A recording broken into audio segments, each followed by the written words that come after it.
暗闇を彩る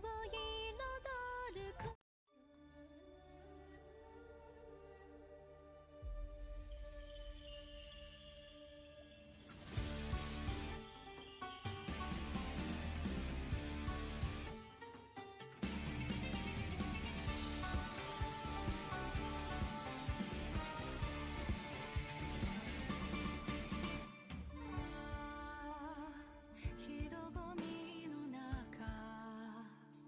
ルビー色の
暗闇を彩る子 For 4 years, many commanders have answered the call to the Apex Summit. Now, are you ready to fight?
この果てしない大地に舞い降りたらフリーさ僕を連れて進め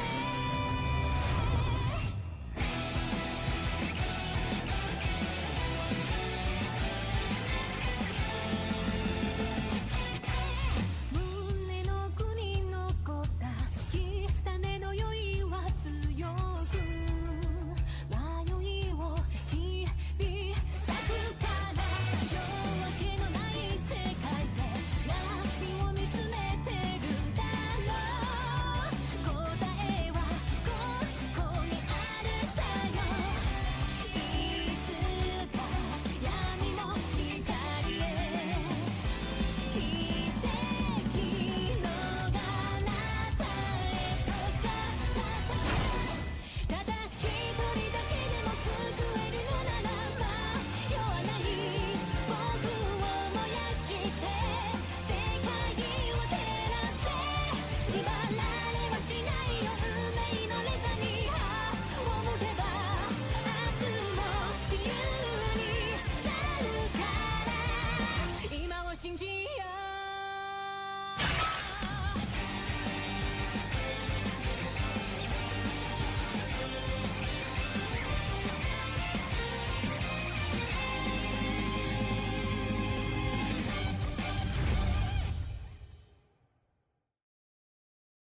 Hello, everyone.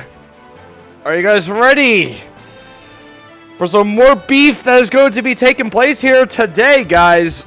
Somehow I got my voice back.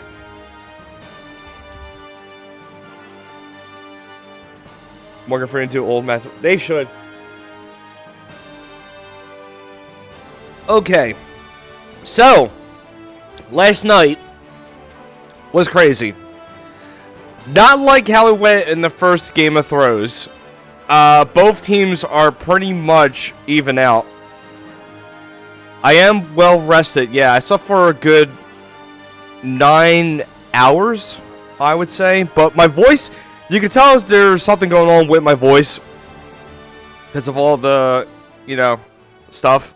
Like the screaming, the commentating, the excitement, the hype.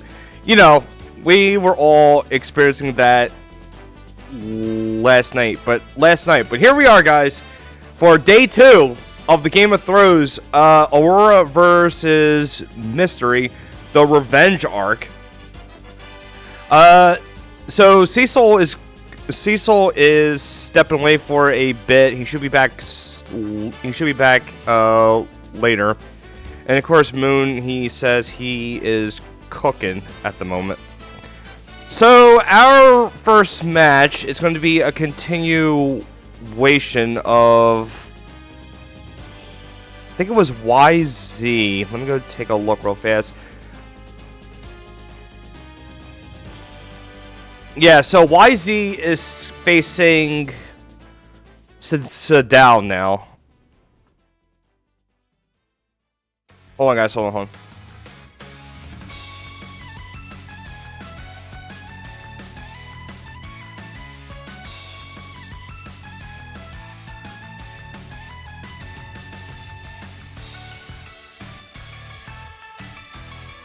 Alright, sorry about that, guys.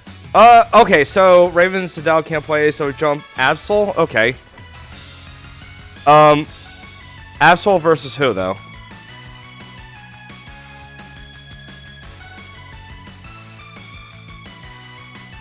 Oh, let me go check out the Discord. That would help if I check the Discord.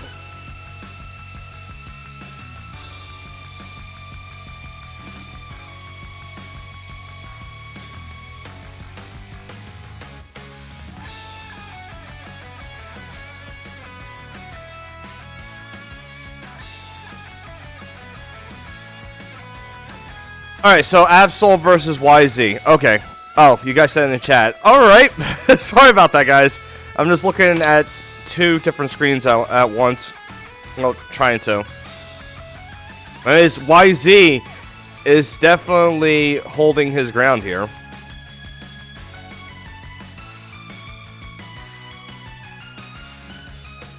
There's so much information.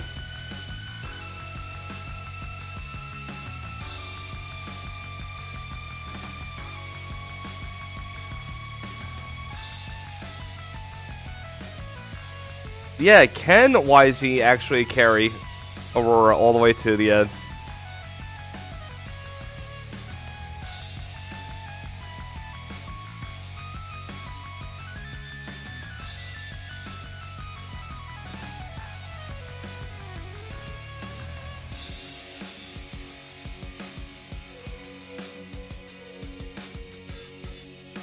You'd love to see it. Alright, so just waiting for both players to get ready.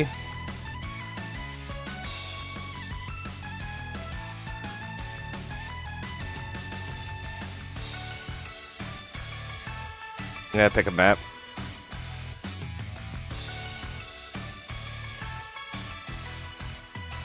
Anyways, hello guys, hello. Don't forget to spread the stream all over the place, guys.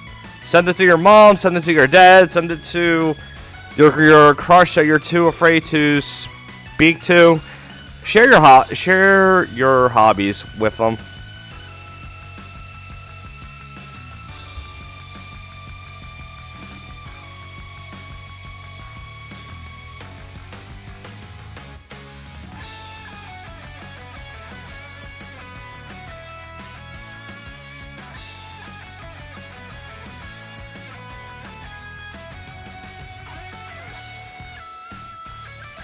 Oh,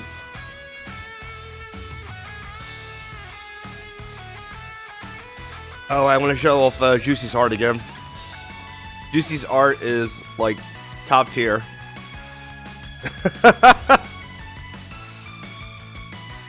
I gotta love Juicy's work. So these are both of your guild here. Both the teams, Aurora and Mist here. It's the best. It is the absolute best.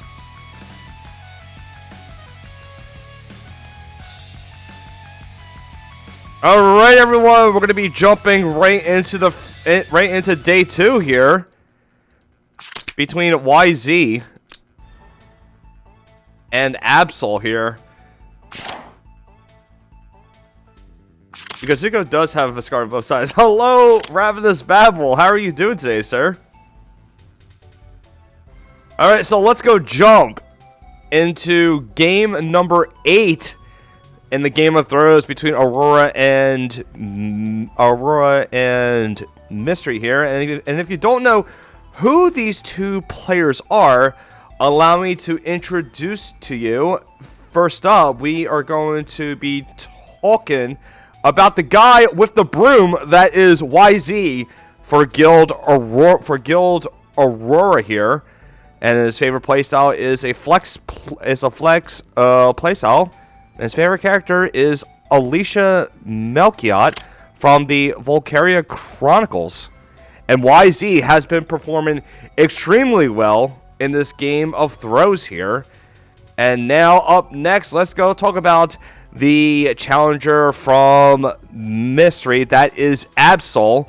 His favorite playstyle is AoE. And his favorite character is a Dankamo. Oh, wait, guys. I forgot to do it. Hold up. There we go. There we go. For the Dank ML favorite character there.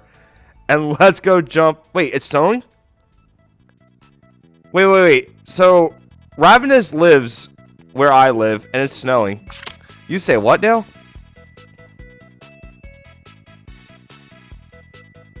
Because I love snow. It's saying it's cloudy here, but yep. Starting to super light.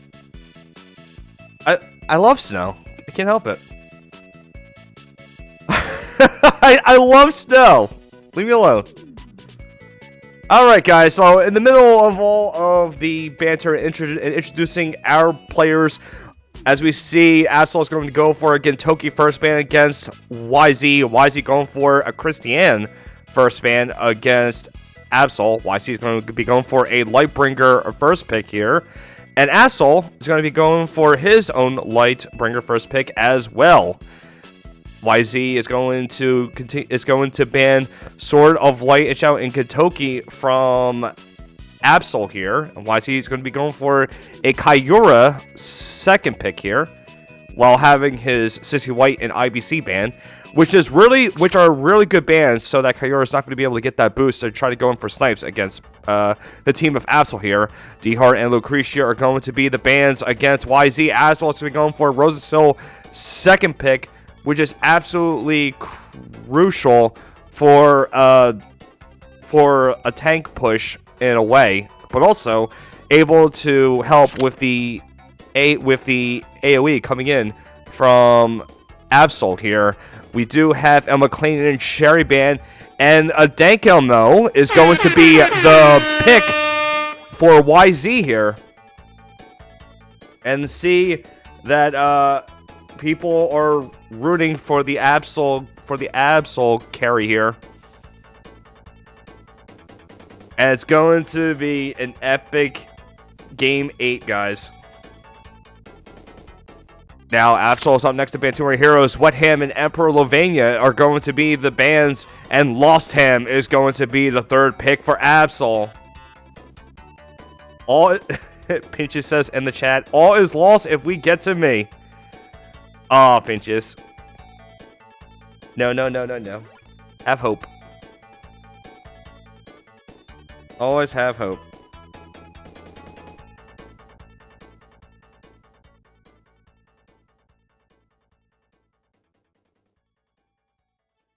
Alright. Let's see. YZ going for IBC and a Matthew Ban. Ashmar is going to be the 4th pick for YZ. And this team is looking pretty good for YZ here. All of the units in this lineup are in their holy class.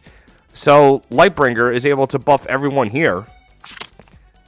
We do have a Caroline and Sword of Light and Shadow Ban against YZ. Lucretia is going to be the 4th pick for Absol here. And this team is looking pretty scary on the side of Absol.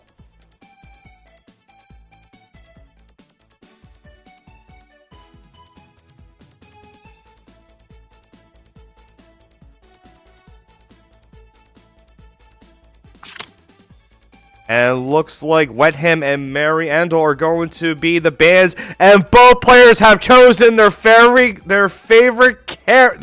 characters, guys. These are 2 men of culture right here. Alicia going to be the final pick for YZ, and Adankamo is going to be the final pick for Absol here. And guys, if you are just tuning in, Aurora is up 4-3. Will Absol take it back for Mystery? Let's find out in the game coming up on the Plains of Strife.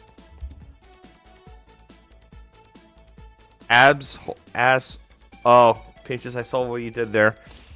I can't believe I literally just tried to sound it out. Oh my god.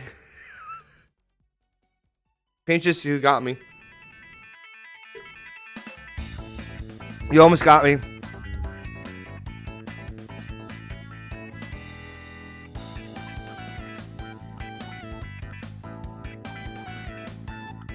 Damn. Alright. So both players are going to be picking their gods, their soldiers, their skills and such, and we're going to be jumping right into it.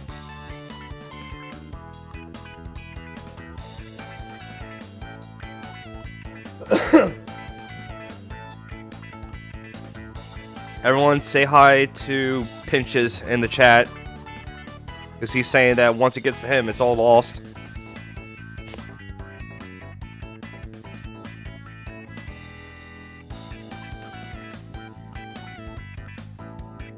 Pinches versus Blizzard, that's going to be epic.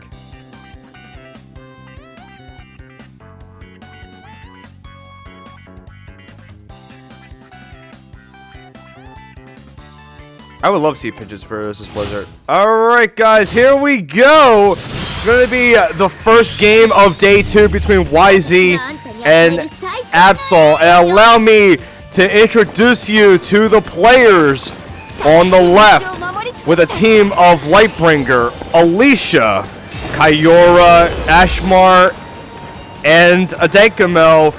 He is trying to continue the sweep on for Aurora. It is YZ!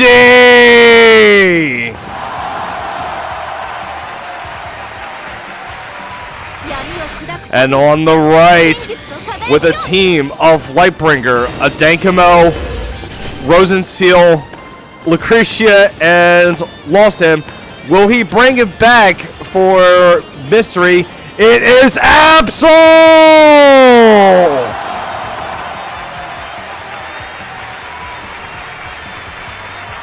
So as we see here, YZ and both YZ and Absol are going to be going in for a Lightbringer faction buff here, which will also grant them the guard as well.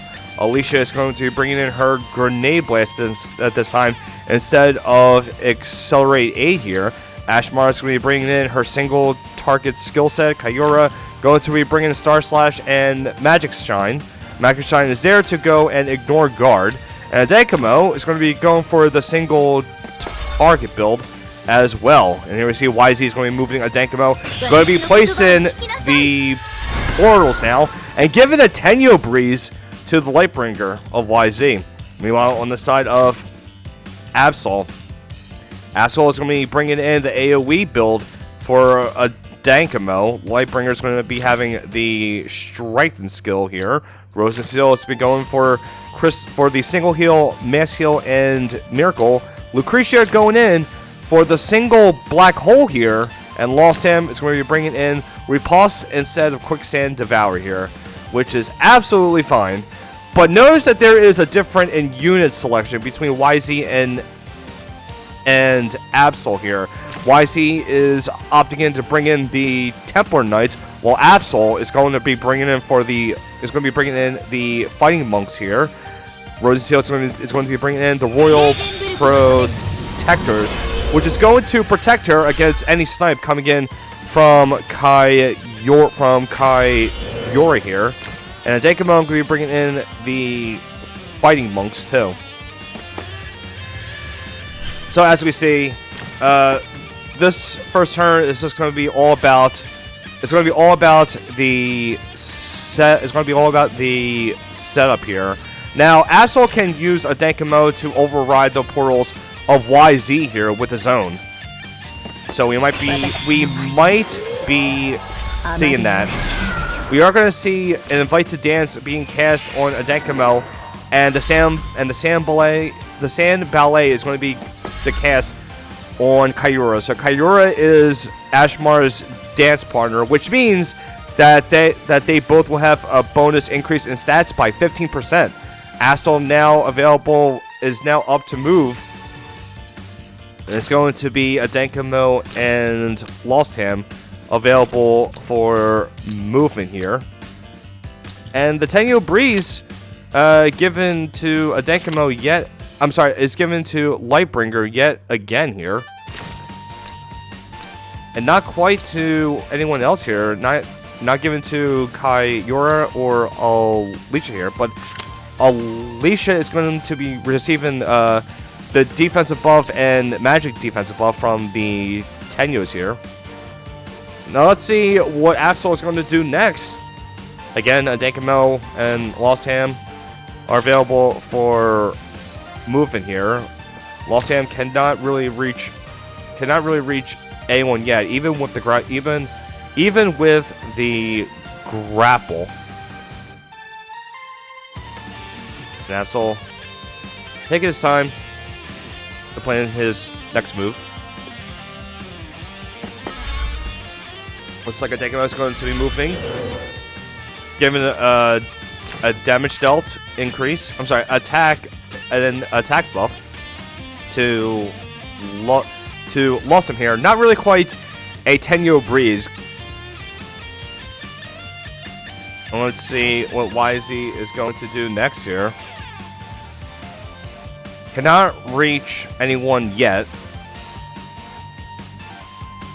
So this is actually a very good portal placement for YZ here. So this allows Kaiura to go in for an attack, teleport back into the portal, and the portal is going to take Kaiura back in guard range of Lightbringer here. So very, very well placed portals by YZ. But unfortunately, again, Kaiura is unable to reach anyone here on the side of Absol. And also, while we wait for this play to go out, again, guys, I'd like to thank everyone here for tuning in. You guys are awesome.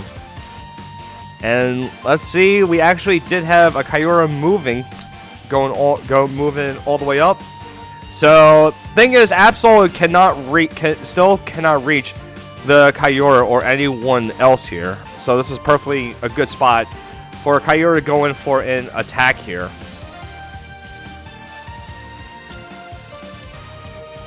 And the best part is that where Absol is positioned here with his units, YZ can move all the way over here with Kaiura.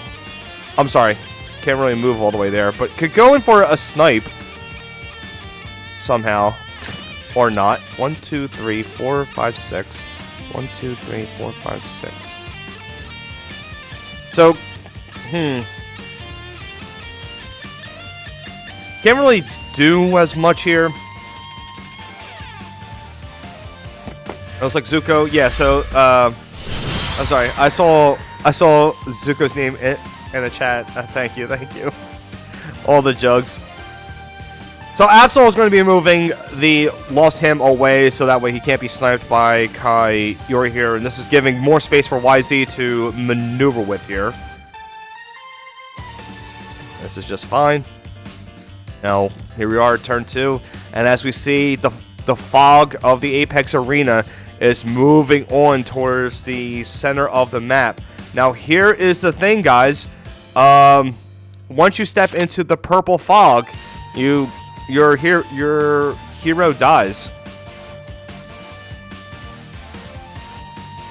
Oh, Sev is here. Hello, Sev.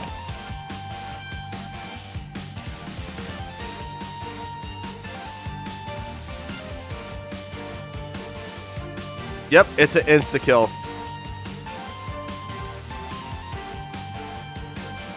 Yep, long time friendo. Sheesh! Come on, chat, say it with me. Sheesh!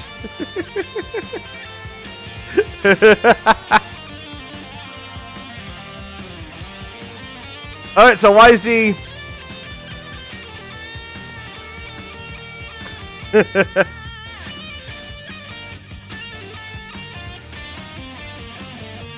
Alright, so let's see what YZ is going to do next. Backup timer slowly going down. Kaiyura can't really go in for... Could try to get rid of the first life of Kaiyura. I mean, of Lucretia, but there's no need to. And let's see, we do have the Lightbringer for YZ moving on up. Going to be able to guard here. So this will actually give Kaiyura some more range. So that way she can teleport back, and she will be in guard range for Lightbringer here. So very good move from YZ. Absol next with Rosenstill, Lost Ham, Lightbringer, Lucretia, and a Dankamo here. Now Dankamo could go in and try to override the portal here.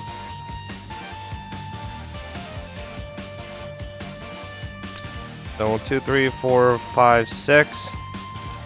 They're going for a hit on Steve. Oh, but Absol saw the line. So Absol is going to move the golem out of the way from the Kaiyura snipe, and Lucretia is going to stay her turn there. Breeze is going to go off. This was an excellent read from Absol here. So now Kaiyura won't be able to get a free kill on the golem here. Ashmar is going to proceed to move up, so that way she is in guard range of Lightbringer. And as we see, YZ is going to take control of the center of the map here, which is pretty good in the early game, but scary at the same time. We are going to have a Crystal Restoration on Lost Ham here. Tenyos is going to go off, going to be granting Lost Ham a magic defense buff. Alicia is going to move on up, going to give a King's Crown buff to the Kaiyura. Lightbringer is going to be casting the Strengthen on the Lost Ham in the back line here. And now YZ, all that he has left is the Dankamo and Kaiyura. Kaiyura can still try to go in to get a snipe on... Can get a snipe on either Rosenstill, Lucretia, or try to go for a poke on Lightbringer, but I don't think that would be the right call here.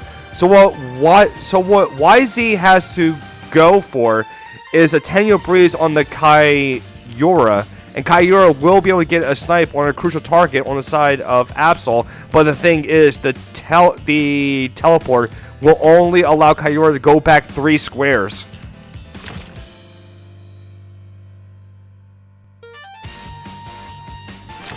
However, though, a Dankamo could choose... Oh, looks like Kaiyura's going to be going for a hit on Lucretia, going to take out the first life here, which is fine. And Kaiyura's going to be taking the portal all the way back, and now Kaiyura is in safety here. So this is a very good poke coming in from a good poke into the first life of Lucretia here. And since Rosenstill has taken her turn, she won't be able to heal Luke back up here.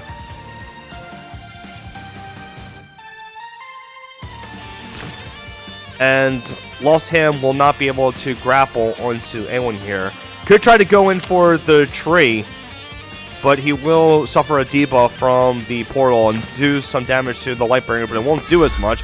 But here we are going to see a Dankamo going to be the move for Absol here, and the portals is going to be the play here. And as we see, great play here. Absol is going to remove the portal from YC, so now there will be no more teleports coming in for YZ here. Now Absol is going to have control of this here, and now we have a Dankamo left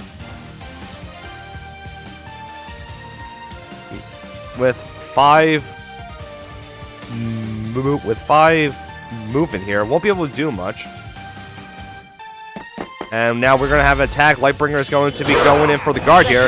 We're going to have an Oracle from Beyond. Not going to be doing too much against the Lightbringer, but damage is damage. And again, another Tango Breeze has been given to the Lightbringer of YZ yet again. This is the third time, guys. The third time that Lightbringer is going to have the speed boost here. And let's see what the Lux is going to do next. We are going to have the grapple on Rosenstill.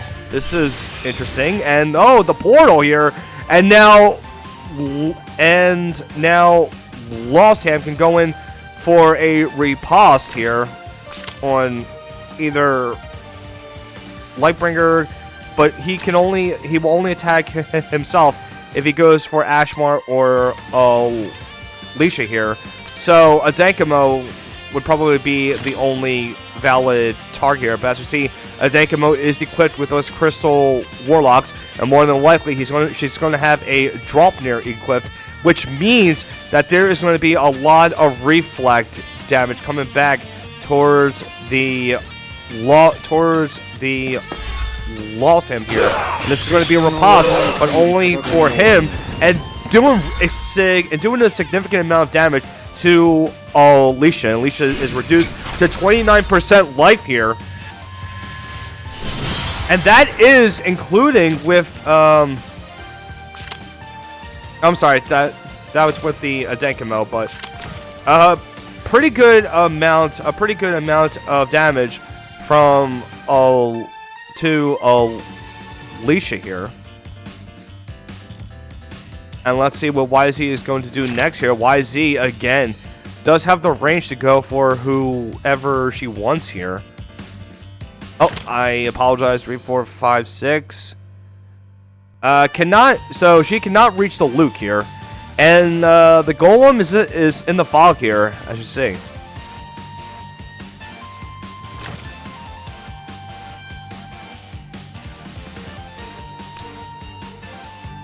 Now, I'm curious.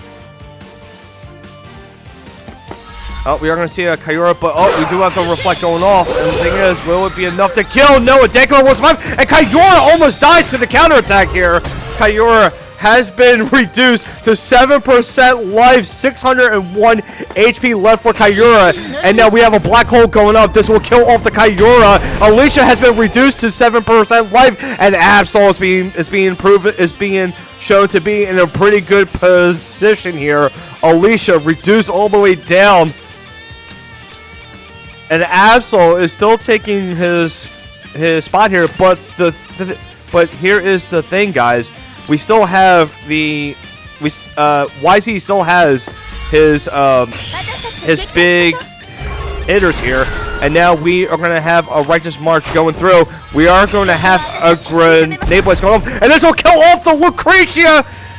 And as we see here, everyone has been pushed away from the Lightbringer. Rosenstill is still in the guard range here, but now the Lost Ham is now out of guard range. But now we will see a Fury Still going off. This will kill off the Alicia here. As we see Lost Ham swing the sword in, Alicia will fall. And now YZ is left with the Ashmar, a Dankamo, and Lightbringer here. A Dankamo is going to be going in for a Dimensional Explosion here. And this will kill off the Dankamo. And this is looking really close, guys. YZ and Absol showing their resilience here. And let's see what Absol is going to do next. Lightbringer and Ashmar still available for YZ. Lightbringer available for Absol and Rosenstiel as well. We are going to see a Mass Crystal Healing coming on up here. And Lightbringer has been increased her HP to 69%.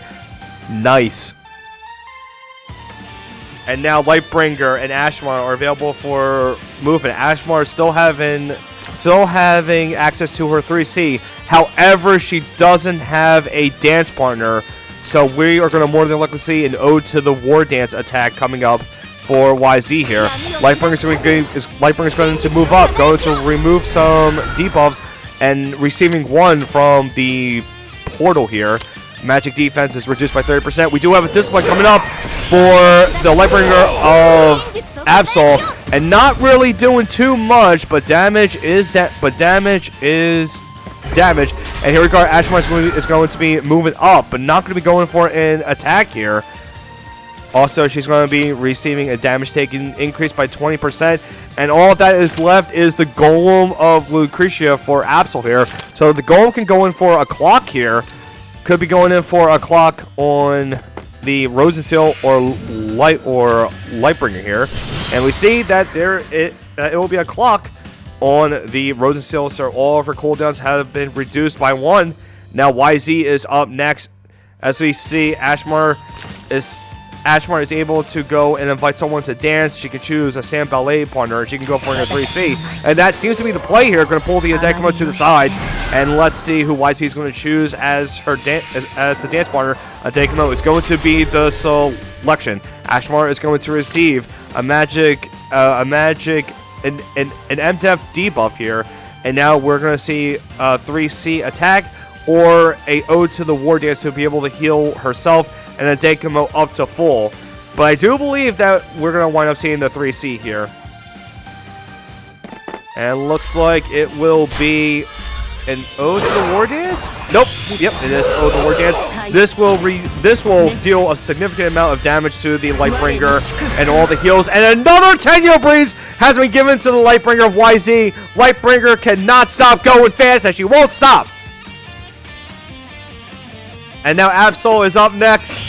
Crystal Restoration is going to be cast on the Lightbringer here, and damage increase has been given to the Golem of Lucretia here. YZ is up next. Adekamo and Lightbringer are going to be the plays. Adekamo is going to go in for a Fireball attack. Will it be enough? Yes, it will. Lightbringer will lose her first life on the side of Absol here. And a Tenyo Breeze has been given to the Ashmar now. Lightbringer has enough Tenyo Breezes for one day. Let's give it to someone else. We are going to have an attack coming in for the Lightbringer of Absol here. Not going to be really doing too much, but it's for that Heaven's Heaven's Light, the gift of the eternal life heal. We are going to have another attack coming in from YZ, and I'm not sure this is a right move here, but she was able to remove some troops, but taking the counter attack damage here. We are going to have a grapple coming in from the Lost Hammer, and I'm curious who the attack is going to be towards here. And we are going to see it going towards Ashmar. Will it be enough? No, it will not. Ashmar will survive here with some low life, and Absol is going to start moving towards the center of the map here.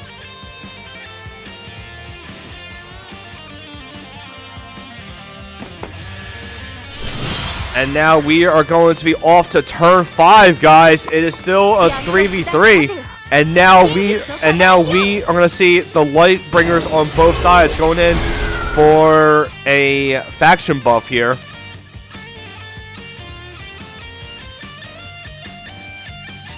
And let's see what Absol is going to do next. Rosenstiel does have all of her skills available, and we are going to see that Miracle being the cast. And let's see the Tenyo, and another Tenyo Breeze has been given to the Lost Half of Absol. There are so many Tenyo Breezes in this game, guys. I need another drink. Woo! the Tenyo breezes are coming in a little too late because that fog is rolling in. Now YZ having the Ashmar and Adenkamo available for movement here. And it looks like Adenkamo is going to enter turn, and we're going to see the portals, some portals be in place. So that will, of course,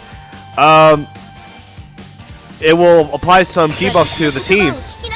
And as we see, one of the portals is being removed, so that way Absol cannot just take that portal in the back and teleport forward here. Alright, and let's see what was that, though. We did see a Steve going in for a clock here. And I do believe it was applied to one of them. But anyways, we are going to see a 3C coming up here for Ashmar. Dance of the Heart is going to be going off. Dance away, girl in the sand. Dance away. And the Lightbringer will still survive this. And that miracle was proven very useful here. And now we are going to have an attack coming in from the Lost team here. And it's going to be a 3C. It's a little too excessive, but that's fine. Should just went for a normal attack. But that's fine. And we are going to have the 3C going off for the Lightbringer of Absol here. And now it is a 2v3 now. Absol is holding his ground here.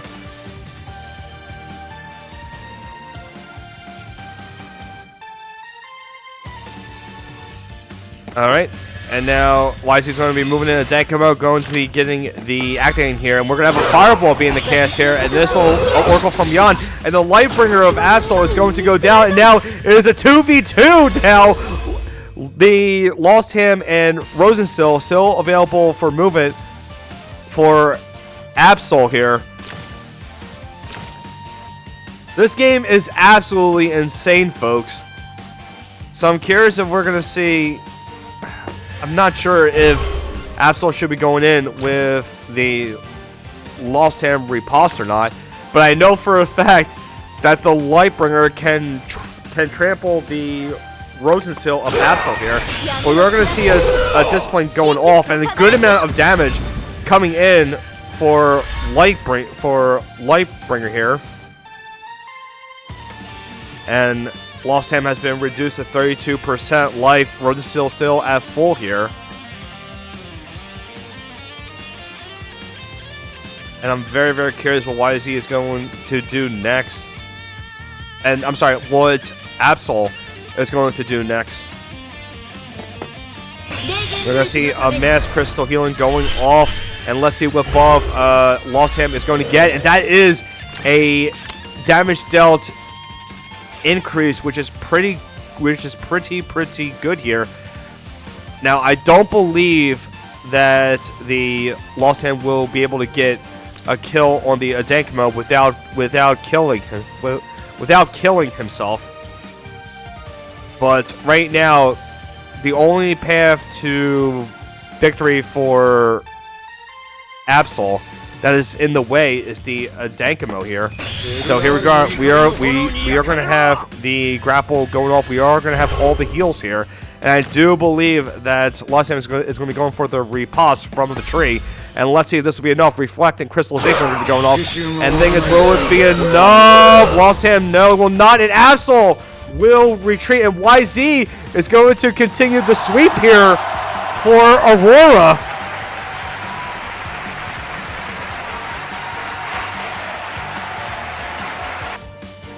And now Aurora is up 5-3 now.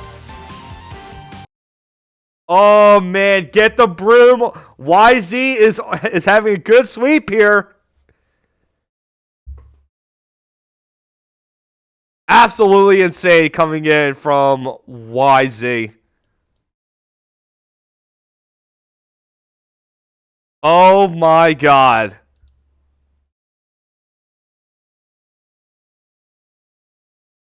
Damn, Aurora is holding on out here.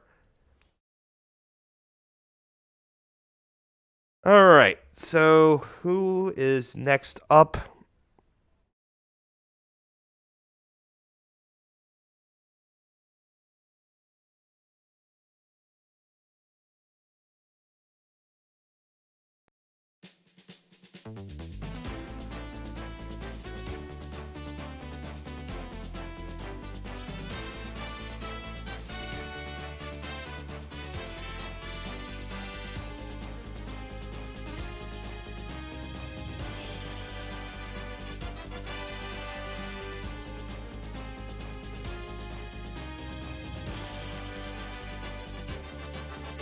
If a facelift would kill, yeah, true, it would.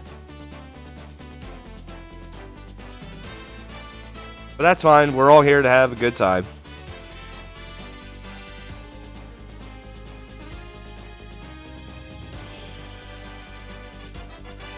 Yeah, they did not hit. It was just the... Yeah, so in Lurker's thing, it gives the soldiers +1 range 2, but it also gives a +1 range to the skills. The troops can attack with the skill if it's 2 range, but if it's 3 range because of the addition of the Lurker's thing, they won't be able to attack. But the fact that Lost Hand was able to do that much was absolutely insane.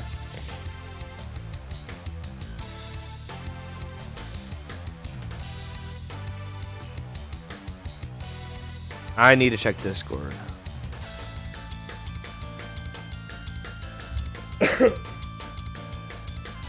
Alright, so YZ has requested some time.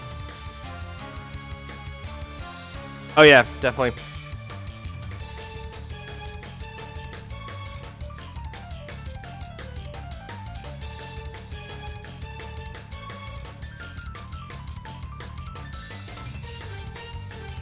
Alright, so YZ has... Okay. From what I see, YZ has to go soon. So he's able to play one more game. But he needs a few more minutes.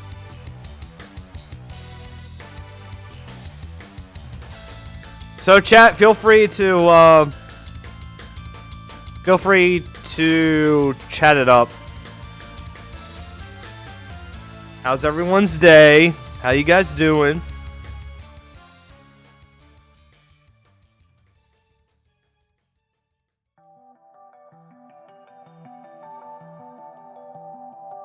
I'm actually going to check on my dog real fast as we wait. So, be right back, guys.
Alright, the dog's fine.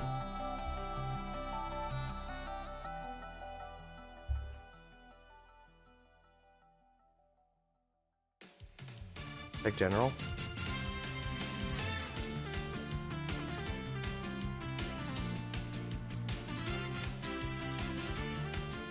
Oh, Ravenous, you did not. Ravenous, you did not. He did.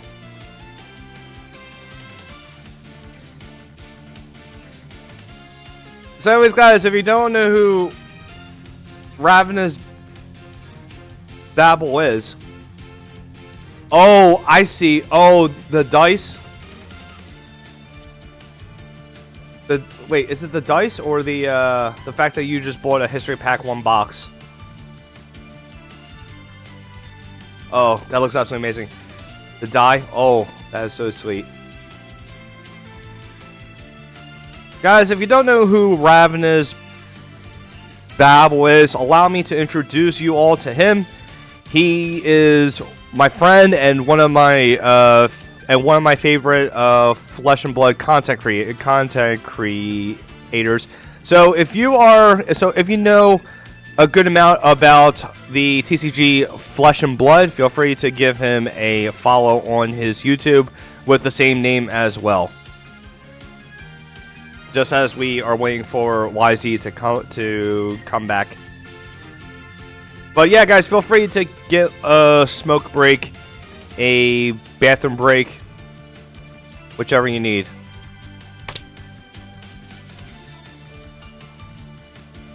I appreciate you, Ravenous. Even though you kick my ass with Viscerai.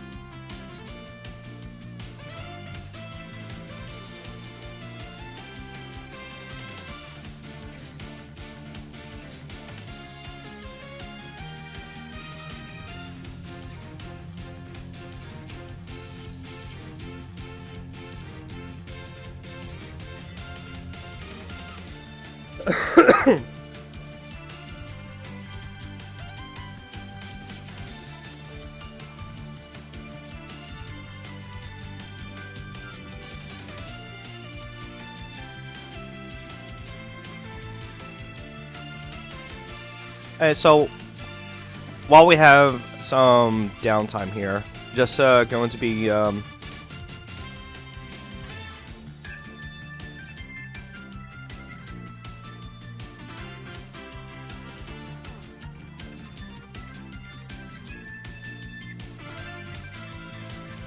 because I didn't get a chance to make all of the cards.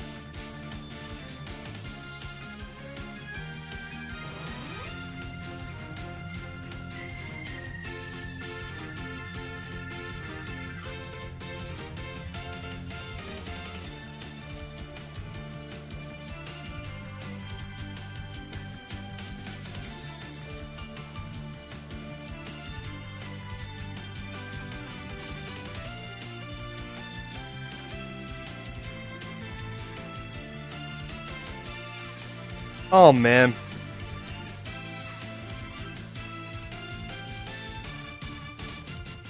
Apparently, a good amount of the players really like a Dankamo. I mean, I don't blame them, but holy crap, there is a lot of Dankamo likes here.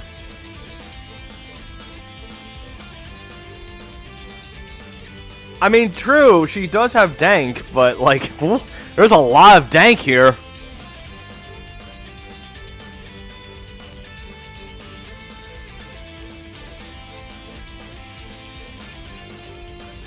Oh, wait, I'm sorry. A Dankamo. There we go.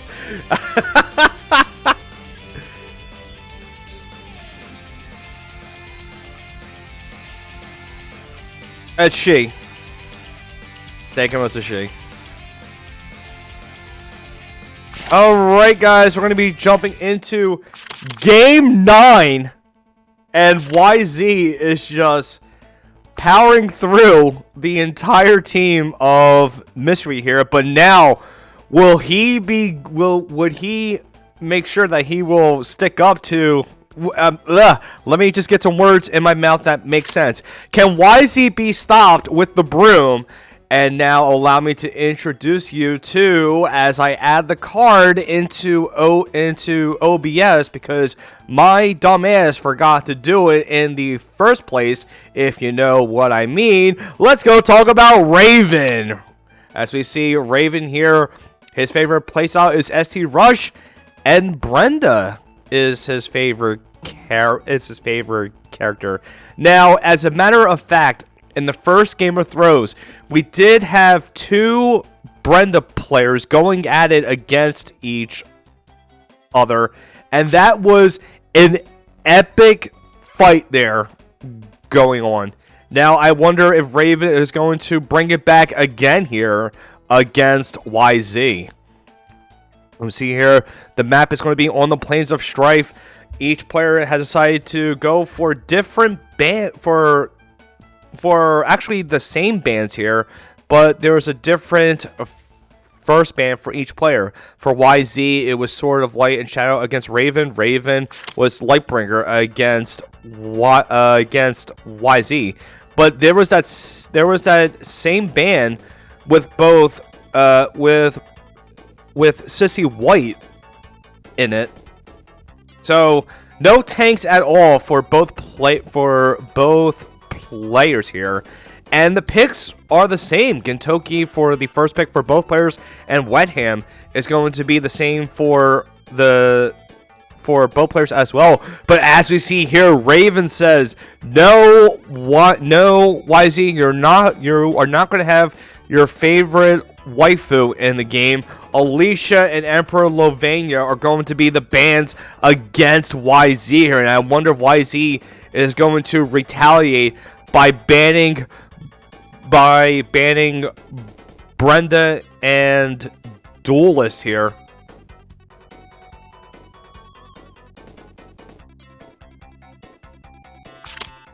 And it looks like Matthew and Lawson are going to be the bans against Raven. Adankamo is going to be the third pick for YZ.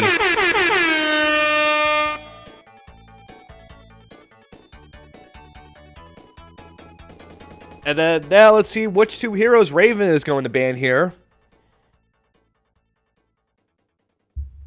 And it looks like Ashmart and D-Heart are going to be the bans against YZ. And let's see which hero Raven is going to pick for the third pick here.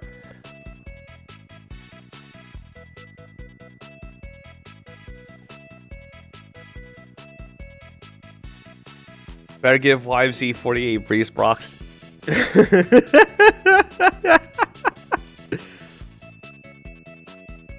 Alright, and we do have the Wandering Duelist being the pick for Raven here. And of course, that is in fact an older version of Brenda. And Brenda is still in the box for Raven here. So it would be nice to see two Brendas in the lineup. But D-Heart and Alicia are going to be the bans. IBC is going to be the pick for YZ here. And now Kayura and Matthew are going to be the bans against YZ. And let's see what Raven's going to pick for the fourth hero. And that fourth hero is going to be Epsilon. So Epsilon's going to be able to vacuum buff himself and Wandering Duelist here. And now YZ is up to ban the final 2 heroes on Raven's side. And we shall see which hero YZ is going to pick between Caroline and Lucretia. Now I must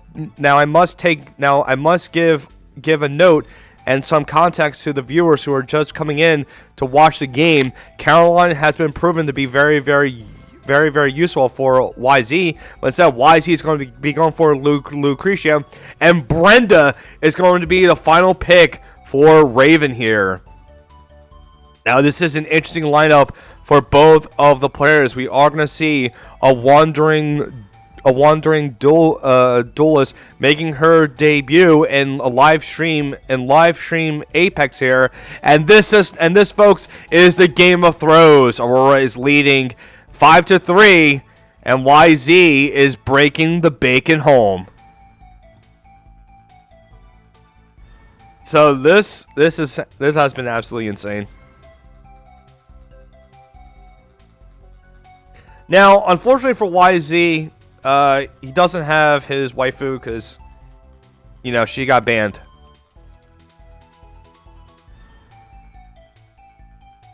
But now, since Raven is here, we're gonna have a bit of a party here, if you know what if you know what I mean. Why is he going for the 50-50 record tie? Oh yeah, and then why is he going to retire?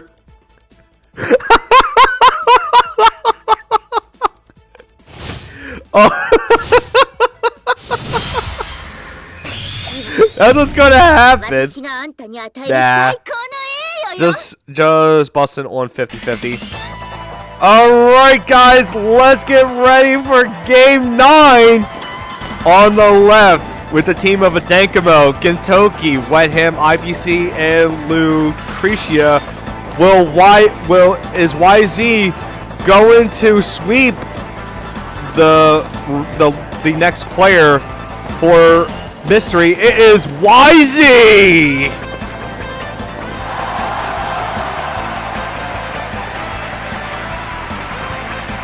And on the right, with a team of Wandering Duelists, Brenda, Gintoki, Absalon, and Wetham, will he take that broom away from YZ representing Guild Mystery? It is Raven!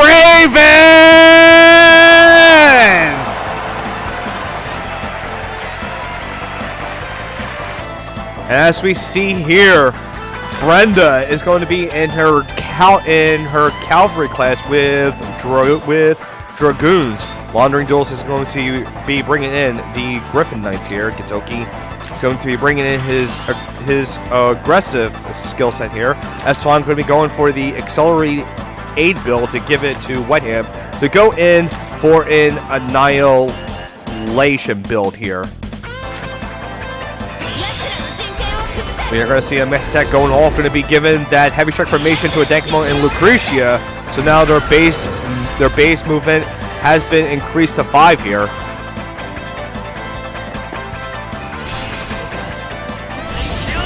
And we see that Epsilon is going to be given the Accelerate Aid to Brenda here. So Brenda is able to move at a movement of 6 here. But now here we go. We do have the Sword of Alhazar going off for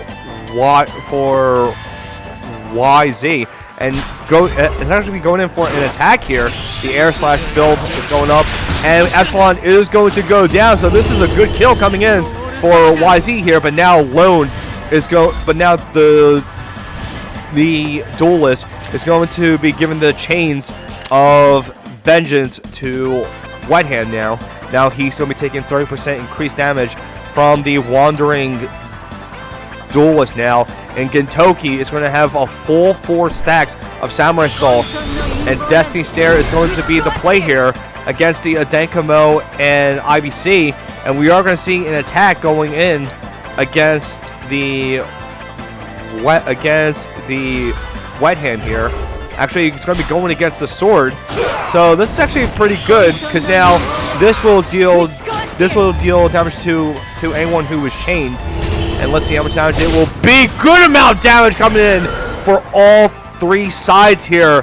Adankama's HP has been reduced to 40%, IBC 45%, and Wetham 53%. And the fact is, the Wandering Duelist didn't have to do damage to Wetham at all, only to the sword, and all this damage has been done already. Absolutely crazy play coming in from Raven with the Wandering Duelist here.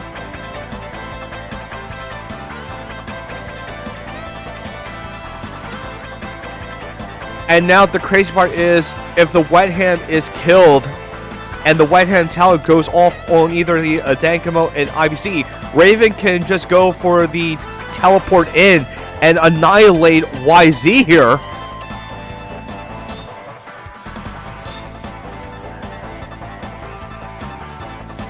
And the thing is, Raven still has the Brenda, Gintoki, and Wetham available for moving here. Now, what is YZ going to do here?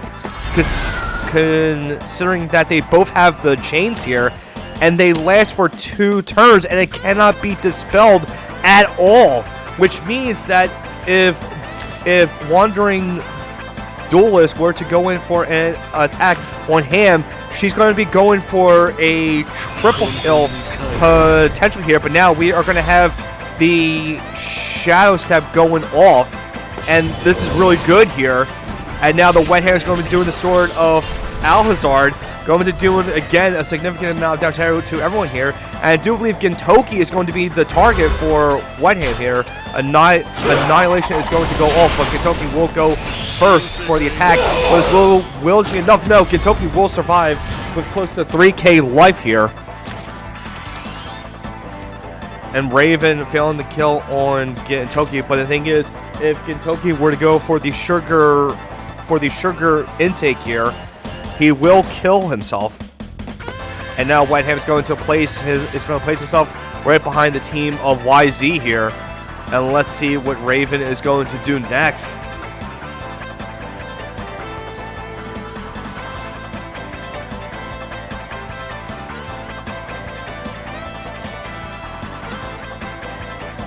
Now these chains will be reduced if Adankamo goes in for the act against here.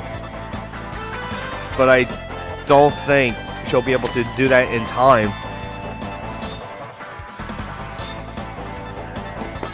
We are going to have an attack going on against the sword. It's going to be a fireball going off, getting rid of the damage reduction here. But here we do have the chains going off again, and now it is permanent right now instead of going in for 2 turns here. Now all that Raven has left is the Brenda and the Gintoki here, but right now it's not looking too good for YZ here.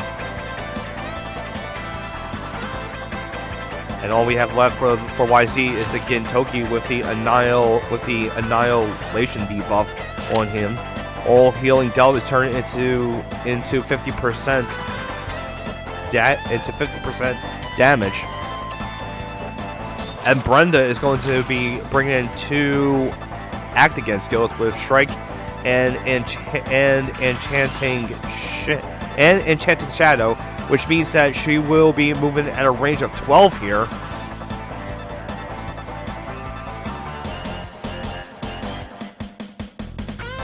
And YZ again looking in the pretty dire position. Gintoki is going to make his move here all the way up.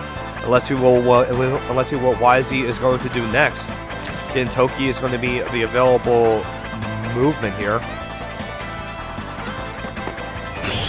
We are going to see a scooter dash from the Wet Hand dealing 25% damage here. And now what Raven has left is the Brenda. And Brenda is going for the Strike and the Enchanting Shadow here. Going for Steve here. And here we go, guys. And now Brenda is going to be able to move through enemies, and this will be enough. Going to take out the Golem of Lucretia, and Gintoki almost kills himself with the hammer here, and he's forced to act again. And Raven is going to have turn prio, and we are going to see a 3C going off for Gintoki, but I don't think it's going to be enough. No, it will not. And Gintoki will fall. And now the wet hand debuffs are going all over the place. And now here we go. We are going to have a 3C attack coming in for Wandering Duelist here. And this will kill off the wet hand. Let's go take a look at the chains. And let's see if it will kill. And yes, they will kill IBC, and Dekima will fall. And Lucretia is all that is left for YZ here. Is Lucretia against the world. But I don't think it's going to be enough. Dark Reaper is going to be the play. Brenda will fall. Lucretia is going to heal back to full, but also she will receive the chains here. And now all that is left for Raven is the Wet Ham, the Gintoki, and Brenda. I'm sorry, and Wandering Duelist. And now we are going to have a scooter dash. No, actually, Raven is just closing in. Some BM coming in, but that was going to give the Gintoki the act again. And here we go with the 3C, and YZ is going to fall here, and Mystery is going to take it back. Raven showing his Raven showing his Brenda dominance there. Oh my goodness. And that game was under 10 minutes, folks. And now we are up to a score of 5-4 now. Raven taking it back.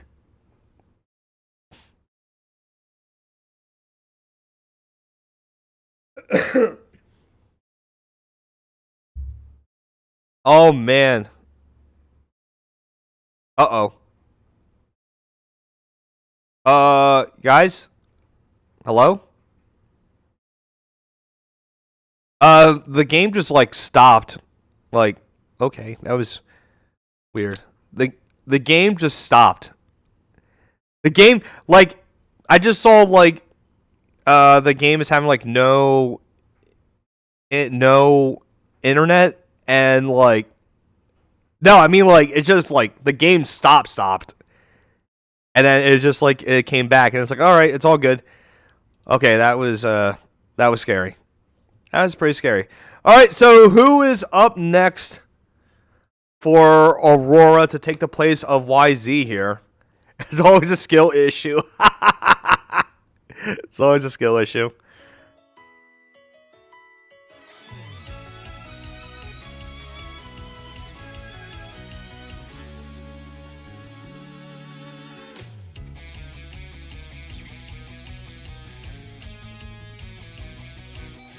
All right. So, let me go take a look. So, there's a chance that Ultra Gunner is coming in.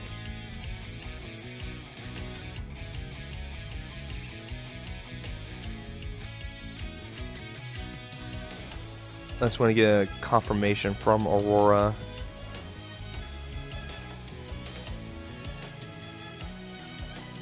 Ultra can't play today, so that means next was going to be 50-50? 50-50.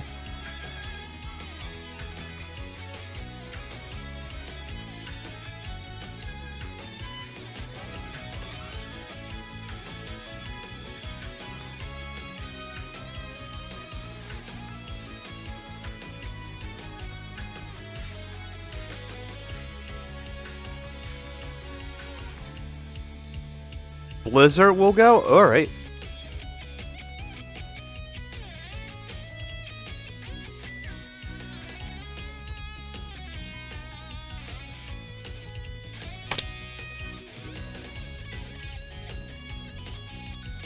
And there's no need for Blizzard to add me because I'm already friends with Raven. So, I'll be able to go. Alright, so let's go read the chat real fast. IBC already has what him do. Yep. Oh yeah, definitely. Because I always play, I always play Brenda's theme when Raven is playing. It's what I do. So the game does rematch. No. The game, it doesn't rematch. I'm saying my game client, it just like stopped after I came back. Yeah, just my client. It just like stopped, and I thought my I thought my internet stopped, and that's why I'm like, "Hello, guys. Hello. Am I still here?" Because yeah, I was scared. I was terrified. I was petrified.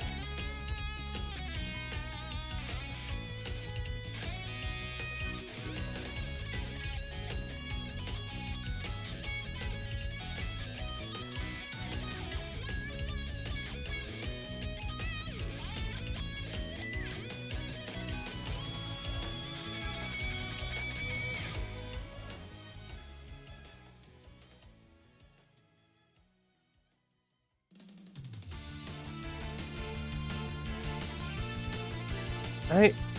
So meanwhile, while we wait for Blizzard. Yeah. Raven is my friend.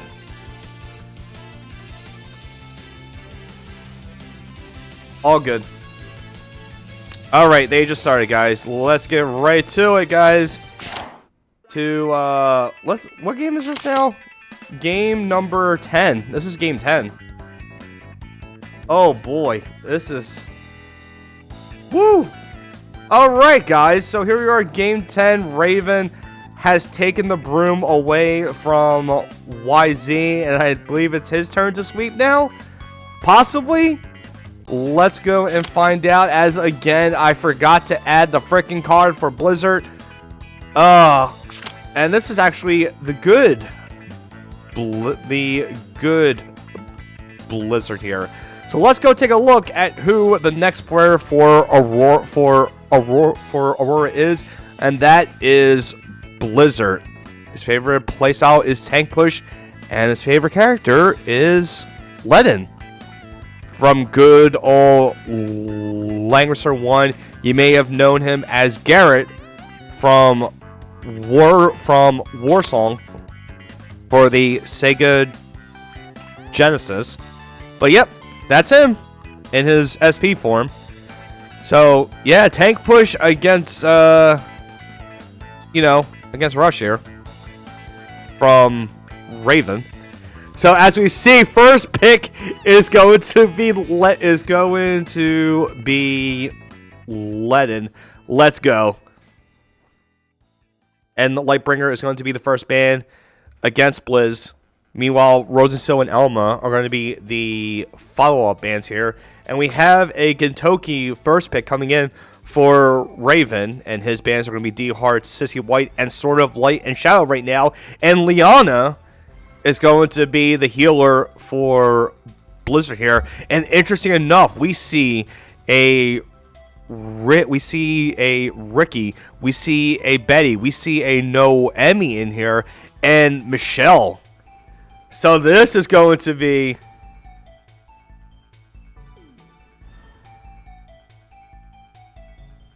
So this is going to be an interesting box here to play with on Blizzard's side. And let's see which two heroes Raven is going to ban. Ricky and IBC are going to be the bans against Blizz here. And Wetham is going to be the second pick here. So Blizzard has to be extremely careful from that Wetham attack here, because he does deal bonus. He does have bonus stats when he fights a whole unit. And Betty is going to be the third pick for Blizz. And Lost Him and Matthew are going to be the bans here on the side of Raven. Now Betty.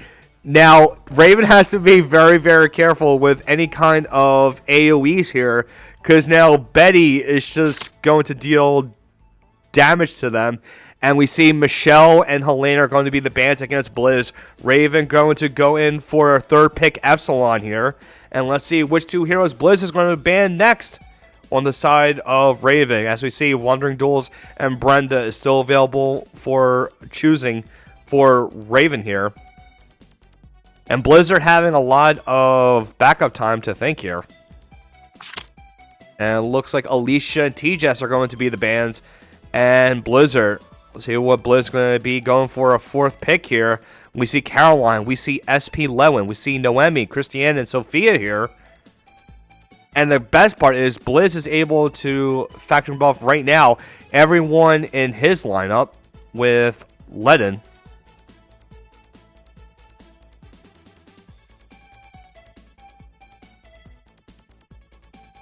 And looks like Caroline is going to be the pick here for Blizz. Caroline, again, YZ was able to show off the power of Caroline by going in and doing her 3C, she was able to stop Lightbringer and Kaguya from leaving the tile here. And we see that Lewin and Noemi are going to be the bans. IBC is going to be the fourth pick. Lightbringer and the Brenda has been banned. And let's see what Blizz is going to pick next here. And that is going to be Sophia, going to be going for the rewinds and the additional stat heals. And Raven, sticking to his word, going to be choosing Wandering Duelist as the final pick. And Blizz Both players have chosen their favorite characters in their lineup, guys. Excellent, excellent, excellent class coming in from both of these players here. Although Luke is great, these are true men of culture here.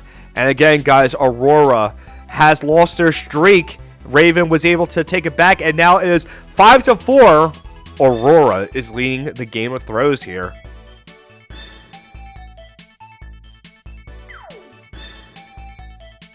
Woo!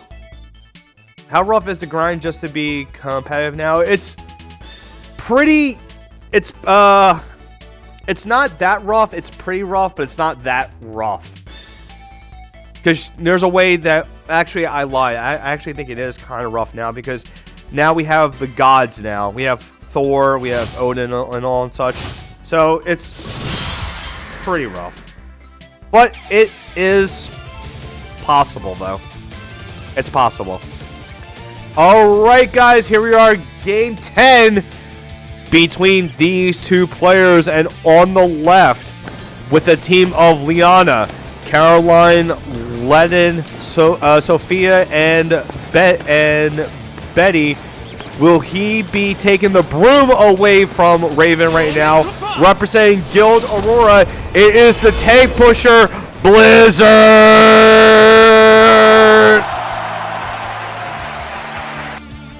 And on the right, with the team of Gintoki, Wandering Duelist, Wetham, IBC, and Epsilon, will he bring Mystery back to the lead?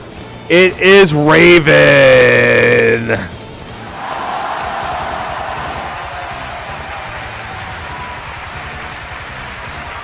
So, interesting enough, Raven's going to be going in for the Wandering Duelist all the way up here now. And Lennon is going to proceed to faction buff Betty. He's not going to do anything here. Gintoki is going to end his turn in place. So, this first turn, these first two turns are going to be essentially the setup to what is going to go and happen next. As we see, Turbo Boost is going off now. AoE skill range has been increased by 1, and mobility has been increased by 2. But do take note, Caroline does have the Mekk-Knights equipped, so she will be able to mitigate some mobility loss by going through the trees, and she'll be able to move a lot more here. Let's see, IBC going to go in for the Mass Attack cast. Gintoki and Epsilon are going to get the Heavy Strike formation buff here.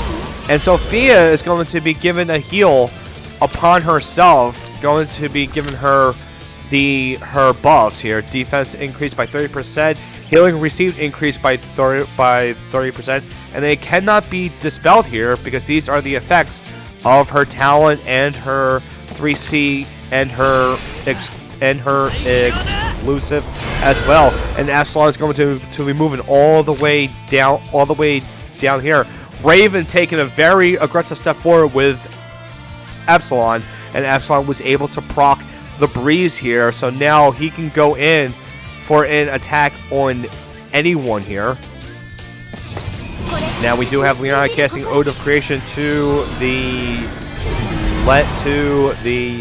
Lennon. Now Lennon is immune to all debuffs for 3 turns, and he is able to heal now. And Raven is going to move the Wetham into the corner, and let's see what Blizz is going to do next. Caroline is in position to drop in AoE here.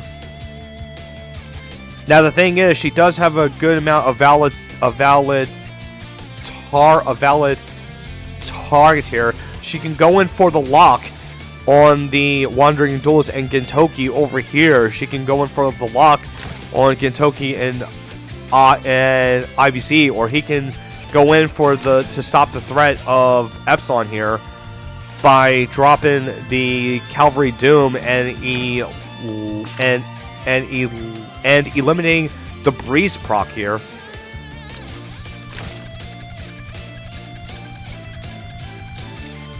And let's see, looks like Calvary Doom is going to be the drop on the Epsilon here.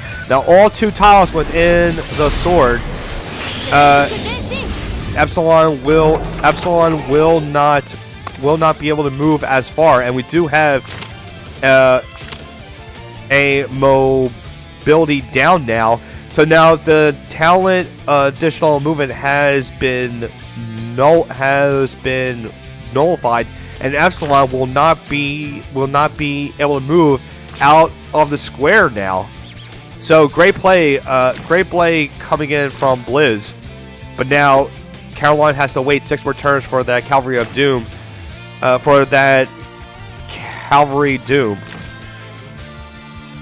to come back here. Betty's going to move on. Betty's going to move on forward.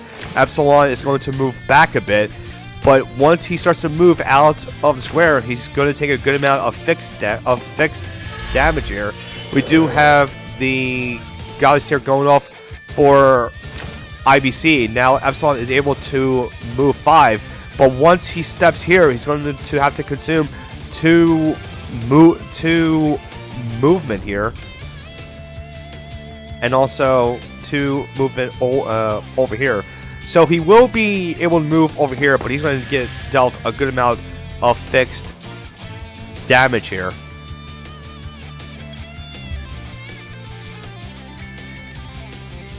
And it's like Blizzard has moved in the let-in right a bit. Raven is moving up very, very close with the wandering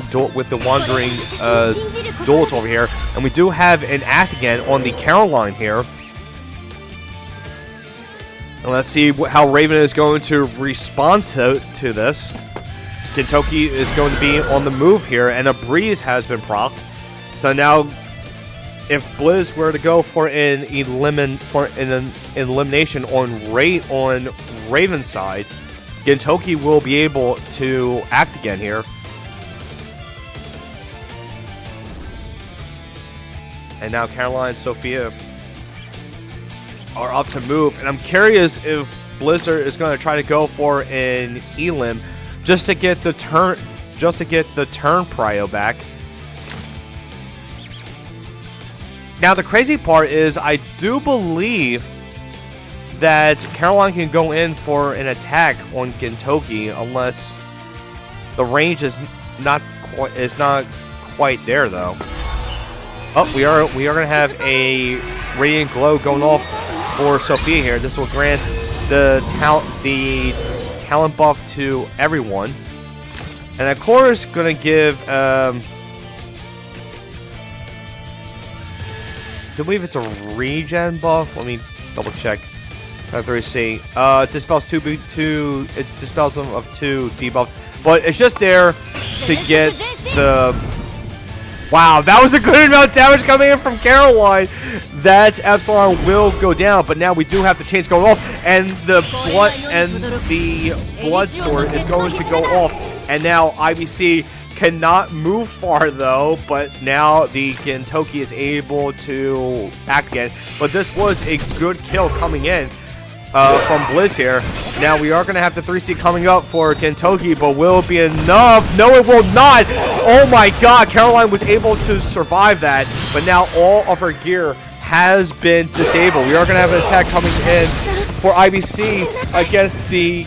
I'm sorry, Caroline was going in for the attack against IBC, and IBC will fall here, and we are going to have the anti-grav going off again, and Gintoki now is stuck inside the square, and if he were to move, he's going to take fix.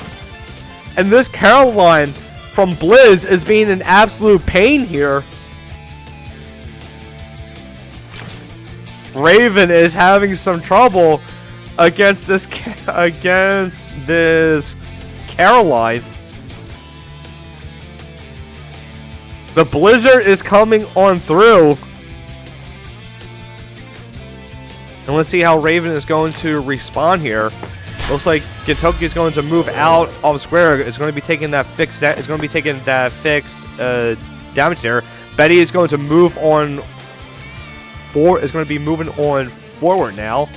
And let's see what Raven is going to do next. Wet Ham and Wandering Duelist are still available here. And Wet Ham is going to just surround the Caroline. The Caroline is just being It's just being surrounded by everyone here. Now I'm curious if Wandering Duelist is going to be going in for the attack here and try to get a proc, and try to get a proc off on chains. But there is a chance that Lennon will be able to attack first, and judging by the amount of attack that Lennon has now, it's not going to be looking too good for Brenda here.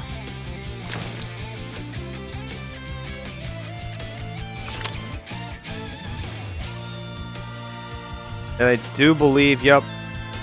So once Lennon ends his turn, he should be getting his divine blessing back. No, he does not actually. Oh, he does actually. Does he? He does not. Okay, so this is huge now. Lennon can still go in for the guard, but the chance of Raven dying to the counterattack with the Wandering Duelist is gone now. So Raven could try to go in for an attack here, but no, we are going to see an attack on the Caroline. This should be enough though. Just a normal attack is fine. And the wet hand debuffs are going off on Betty and just on Betty.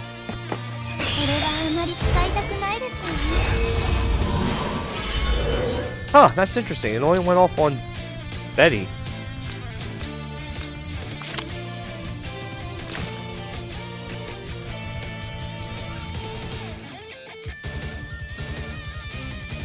Don't know.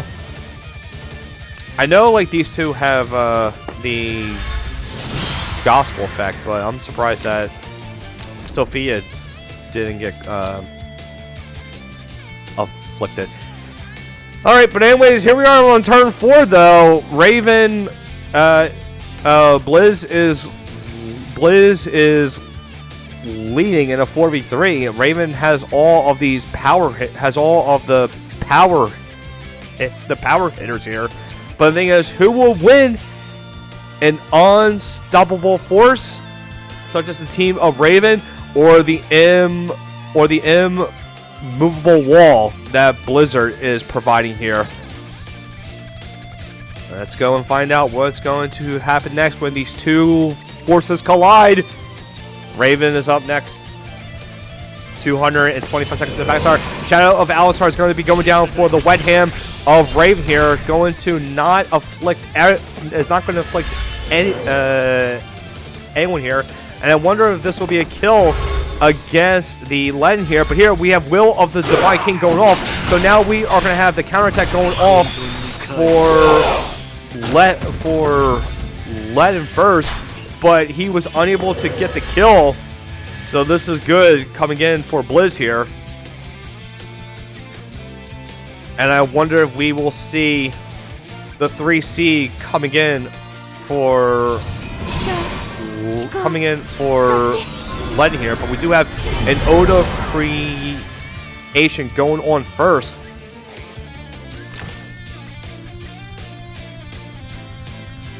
And this is absolutely looking good here for Blizz. Gentoki and Wandering Duelist are the available heroes for Raven to move here. And the backup timer, Blizz with 186 seconds in the backup timer, and Raven now going down to 215 here. Looks like Gentoki is going to be moving in here. Now, if Lennon does get the proc, they will both attack at the same time. And the AoE is dealing fixed damage to Gentoki here. Now they will go in for the attack first at the same time. But I think this will be enough to kill off the Lennon. No, it will not. Lennon will survive here with a little over 3,600 life here. And now Sophia really does have to go in for the heal here. And that Betty doing absolute work here.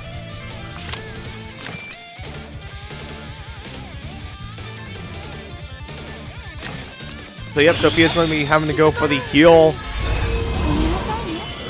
And of course giving a big boost to let in here. And here Wandering Duelist is going to be going in for the chains here on the two tanks, and we are going to have an attack here. And let's see, will the Divine King's going off? It's not going to go off this time. And Relentless Hunt is going to be the attack here. Lennon will fall from this. And Betty, of course, will go in for the proc here. And good amount of damage there. 5k going in towards the Wandering Duelist. And Blade Storm is going to go off. And this will stop all healing now. And let's see. And the Kentucky will fall. And this is huge. And now here we go. We are going to have another attack coming in from the Wenham here. And Betty will fall now. Now all we have left for Blizz is just the two healers here. And will it be enough to take out the Wandering Duelist here? Sophia is going to be going in for the attack. And will it be enough? It will be enough. The Wandering Duelist will fall. But But here's the thing. Wandering Duelist does have that extra life here.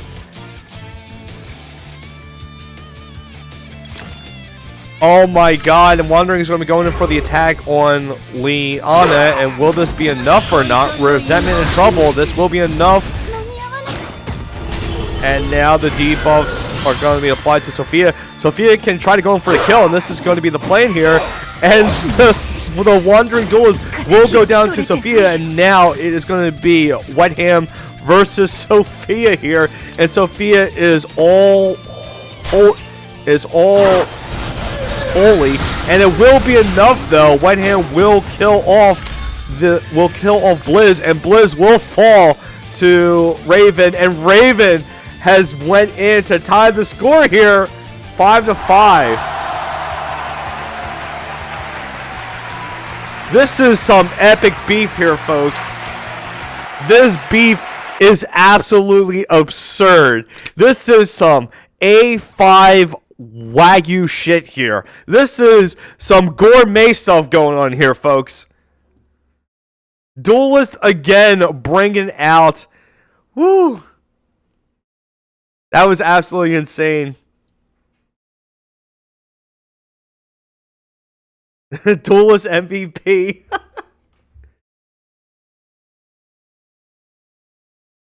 Oh man. It is a tied match here, folks. This is some good beef here, folks. Some really, really good beef.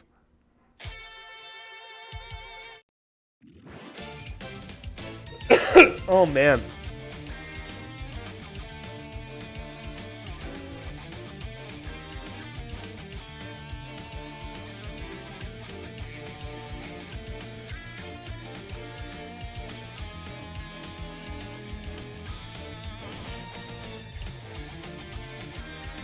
It could be.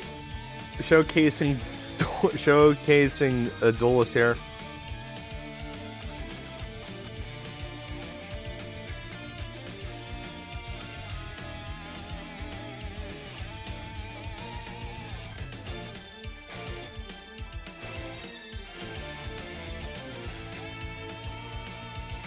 Alright, so I do believe next is Undel.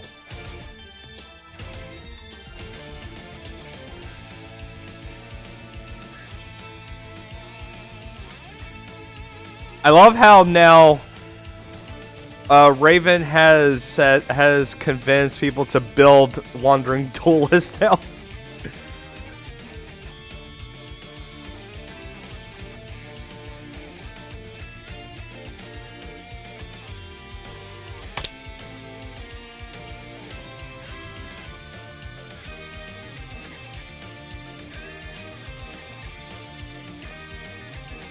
Oh yeah, it's true.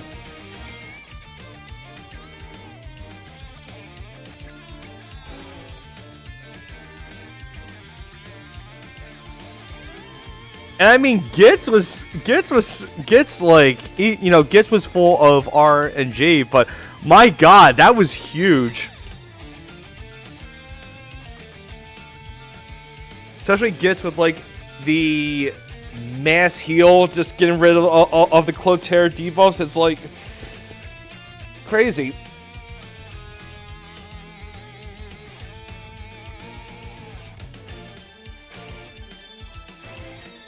Anyways, guys, hope you're all are having a great time here. Shout outs to all of you beautiful people out there.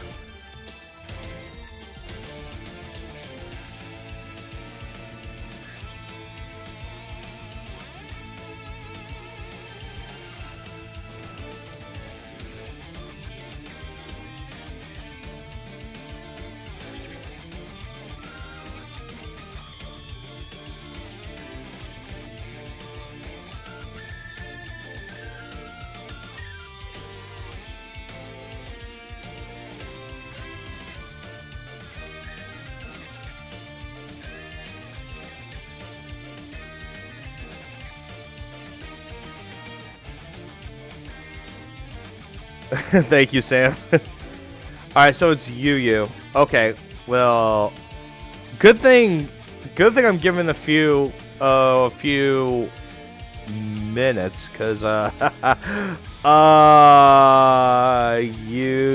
Did I do Yu's thing? I think I did do Yu's thing, didn't I?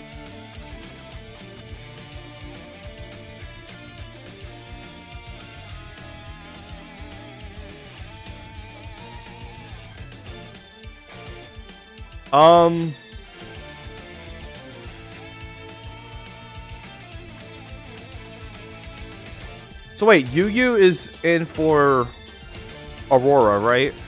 I don't have any info on him.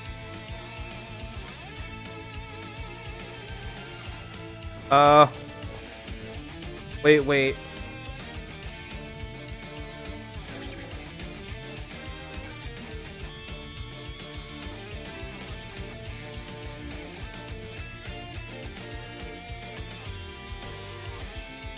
I don't have any info for Yu to make him a card. I didn't get... Oh boy.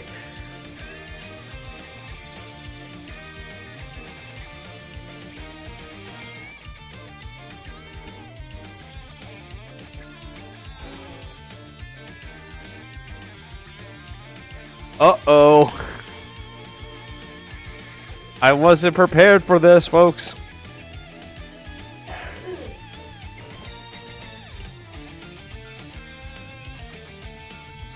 No need to introduce, he's gonna sweep. Damn.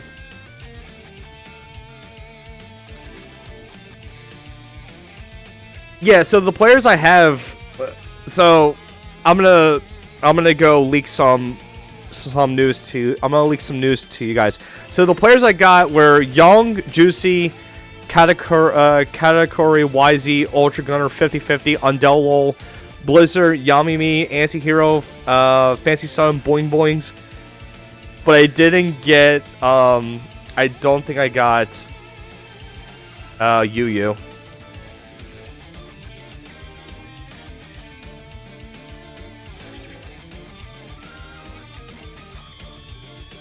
Oh, Antihero is Yu. Okay, never mind. I got him. Alright, I got him. Never mind. Alright, we're good.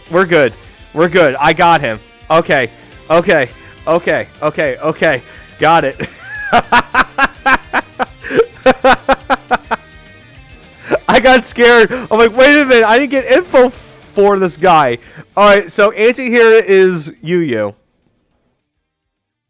Stay calm. We got this. We got this. We got this. I was actually having a little bit of a panic attack there because I'm like, wait a minute.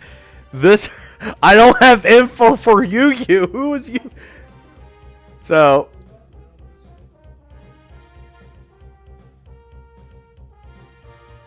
okay, so antsy now.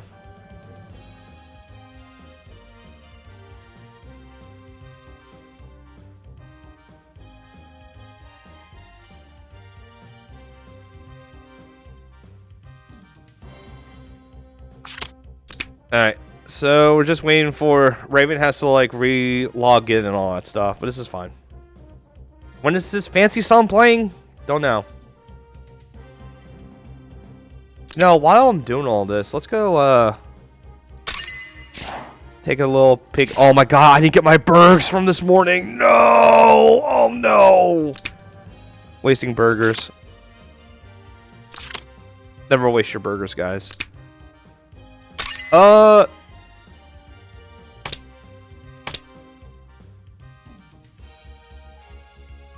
Do I have Shalinka?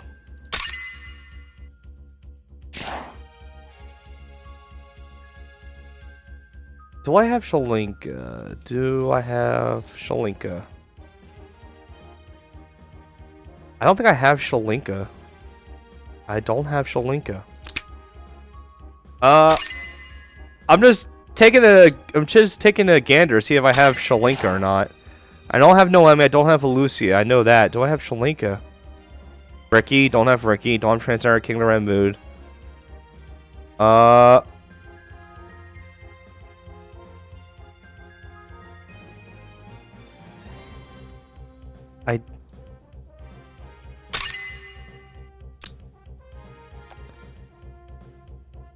have her. Okay, so I do have her.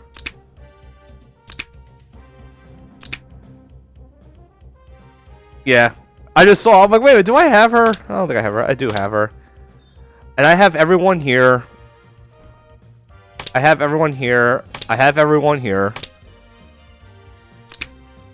Encouraging equipment pulls. Don't do it. Do not encourage the equipment pulls, guys. Don't do it. Do not do it. Don't do it. Just don't. Anyways, thank you for the heads up that the game has been started. And whoa, look at this. I was just about to play the Sigma theme, and no need, because the best map has been picked here. So yeah, this is actually really good here for me. And let me go introduce you to the challenger for Aurora here. It is Anti-Hero, also known as Yu. His favorite playstyle is AoE Rush, and his favorite character is Caroline. Now, I did see the Caroline there. I was about to call him out, but interesting enough, there is also a Leo Beck in there as well. So Leo Beck is one of the new heroes that just came out in this month's major update here, along with Theon. Wailed for Leo Beck. Yep, that's Yu. That's Yu for you. That's you for you. It's you for you. You. Alright, I'll stop. Anyways, in the middle of all this, as we see, Sword of Light and Shadow, Wet Ham, Matthew, Lost Ham, and Wandering Duelist are the bands against Raven. Raven is pretty upset here. Gintoki and Sissy White are going to be the picks here for Raven. And Anti is having his Lightbringer, Rosensteel, and Gintoki band.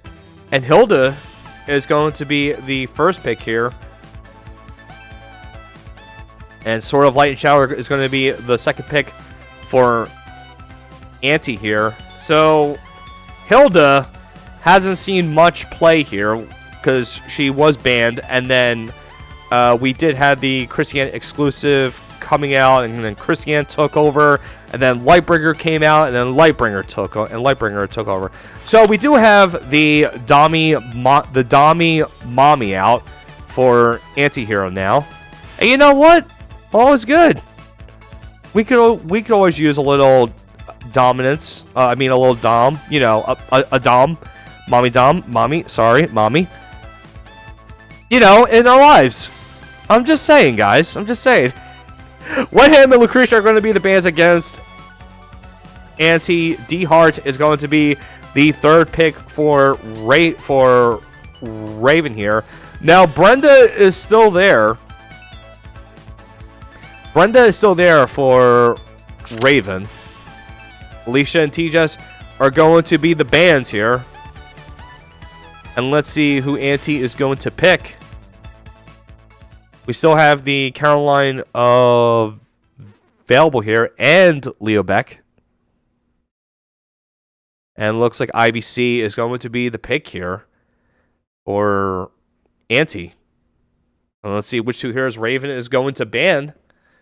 We do have Matthew. We have D-Heart, Emperor Lavania, Clotaire, Alicia, Leo Beck, and Caroline here.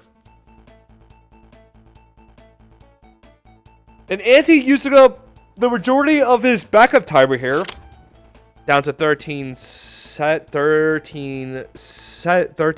seconds. And Clotaire and Matthew are going to be the bands here. Let's see who's going to be the 4th pick for Raven here.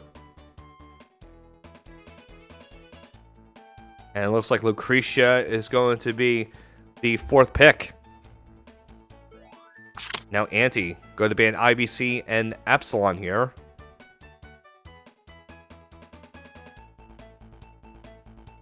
And Caroline is going to be the 4th pick for Auntie. So Auntie is picking his favorite character in the lineup.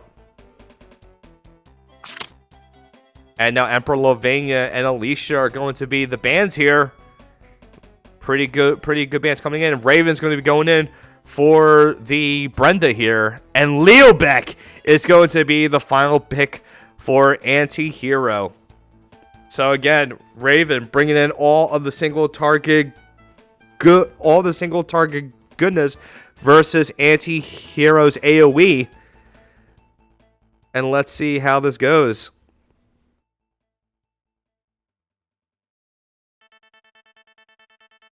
Raven needs to defeat all 5.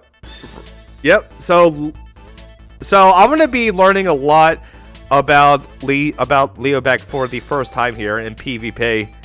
So this is going to be very, very interesting. Again, guys, shout out to the huge crowd here today watching the. Thank you. Shout out to all of you guys coming out here to watch the stream and having yourself a great time here. And this has been some serious beef going on between Aurora and Mystery here.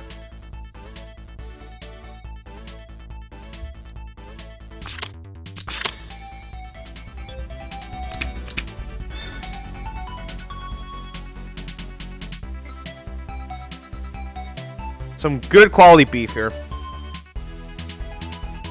And of course, this community is so tight with each other, and I love you guys so much. It's great to be here.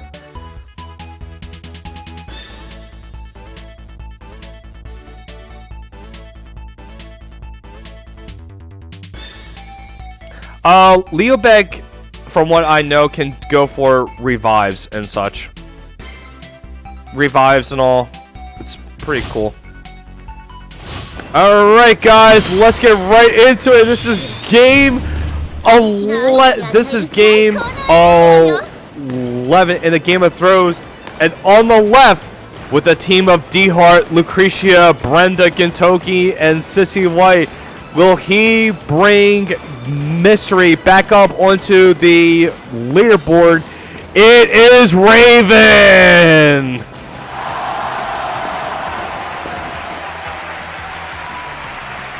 And on the right, with a team of Hilda, IBC, Caroline, Sword of Light and Shadow, and Leo Beck, will he bring up the lead for Guild Aurora? It is Anti-Hero!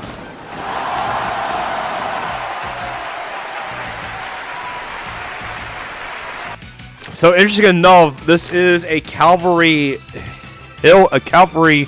Hilda here. So she'll be only to move 3 with the phalanxes here. And we do have the unicorns for IBC. Dominating formation is going to be played for Anti here.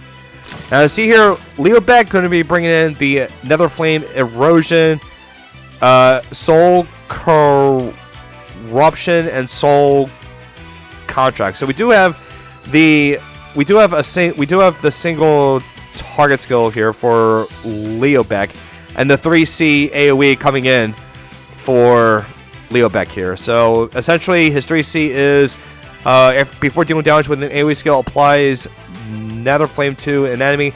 After caster or ally units that have contract enter battle, the talent's fixed damage effect is guaranteed to trigger. When the target dies, Leo Beck gains a 2% increase to all stats, excluding HP, can be stacked up to 5 times. And the Nether Flame lasts 2 turns and cannot be be dispelled. And it's AoE. It's essentially with Kruger's AoE. So it deals 0.4 AoE and also converts 2 buffs into random debuffs. And as we see, Sword of Light and Shadow is going to be bringing in her AoE here.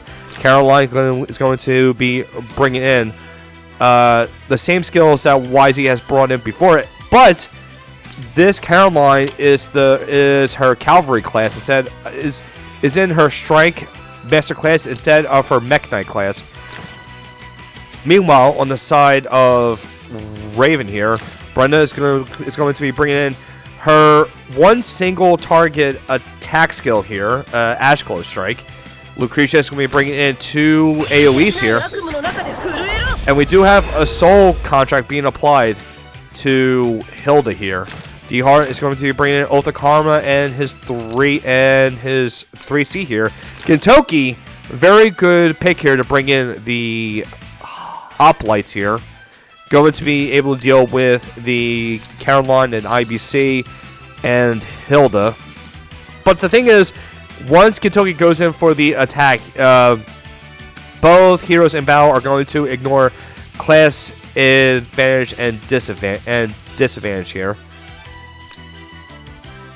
Alright, so let's go see what is going to happen next. So it seems like this Hilda, as you look, Hilda has a balance blade here, as we see by the 3 squares, the 3 lines of the dominating formation here has been increased to 3. So pretty interesting build for Hilda here. But it does give her that defensive and magic defensive increase though. So let's go see what's going to happen next. And now Antihero is up now. And we did see Oath of Karma being the cast onto the... Oath of Karma was being the cast onto Lucretia. So now D-Heart will be able to ignore the class advantage and disadvantage here. And let's see what Anti has up next up his sleeve. IBC, Caroline, and Sword of Light and Shadow available for movement here, but we're going to more than likely see IBC casting a mass attack here and going for a heavy strike formation on Leobeck and Sword of Light and Shadow here. As that backup timer is slowly going down here.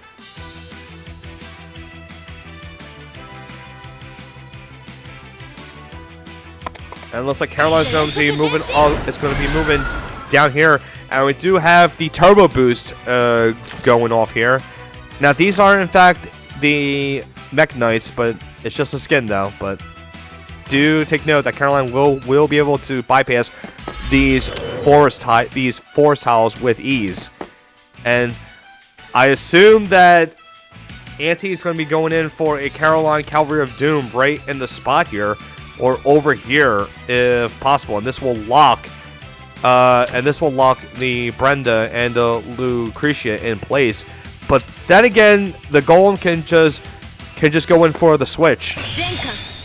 We are going to have IBC of Auntie moving back a bit, going to go in for the heavy strike formation on Leobeck and Sword of Light and Shadow, and we do have a defensive buff given to Leo here. Damage taken decreased by 20% here. And now Sisu White is up next for Raven. We're gonna more than likely see a Lancer summon, and that's the case. Going to be able to go for the guard for, I do believe, Lucretia. Actually, no, this is actually really good here. So Raven is moving the mercenary forward, so that way Caroline will not be able to go here and try to go for the dunk of the Cavalry Doom here. So Caroline will be able to only go here, but I do believe she will be able to go and drop it right here though. And Auntie gonna more than likely move Sword of Light and Shadow to the back here, so that she doesn't get sniped.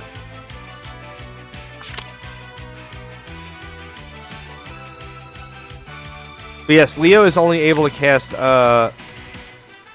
3 at a time, but it only lasts for 2 turns though.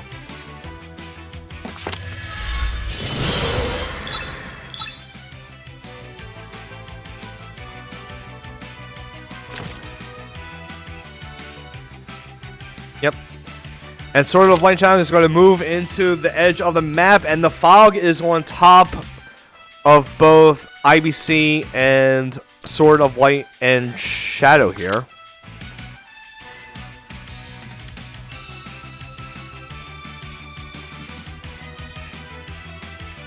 Let's see what's going to happen next. Raven is taking his time though, and we do have the shift going off.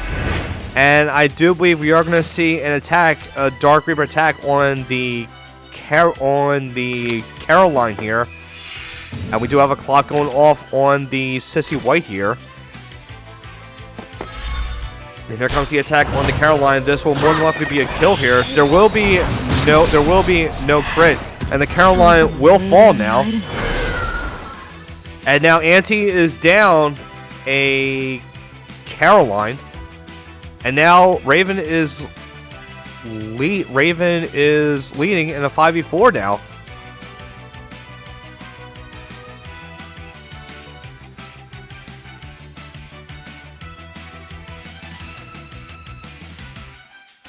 And Raven just bringing back. Alright, so we are going to have an attack coming in for IBC, and this will be enough, and Lucretia will not be able to revive here. So this is a pretty good trade coming in for Auntie here, and Luke was able to die at the final tick here. And now Sword of Light and Shadow will be able to teleport to that orb here. And that D-Heart is going to be going in for the kill against IBC. And we do have a Tenyos going off, but I don't think that will matter. IBC will fall here. And now all that we have left for Auntie is Hilda, Sword of Light and Shadow, and Leo back here. Now Leo is able to move 5, but he does have a good range now. I don't think he'll be able to reach anyone.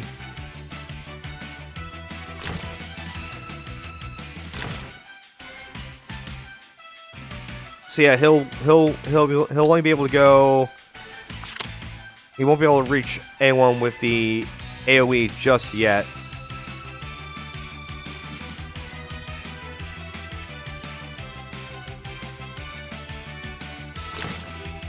And Brenda could actually go in as well. Kind of not really doing much there, but let's see what's going to happen. Hilda is going to go for the buff here, and that is going to also buff the Sword of Light and Shadow here as well. Unfortunately, Leo Beck is not going to get a buff at all, only from the IBC Mass Attack and the Heavy Strike formation here.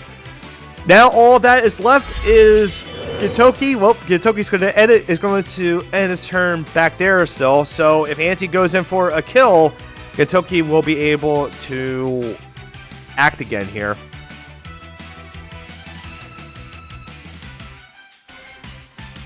And let's see what Auntie is going to do next.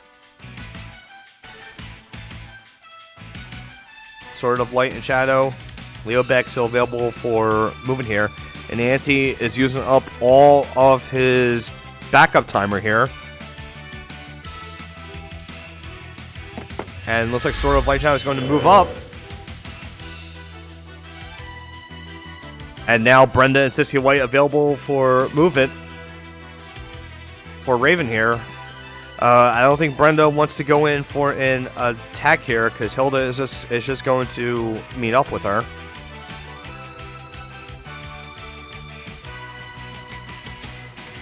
And especially against the balances as well.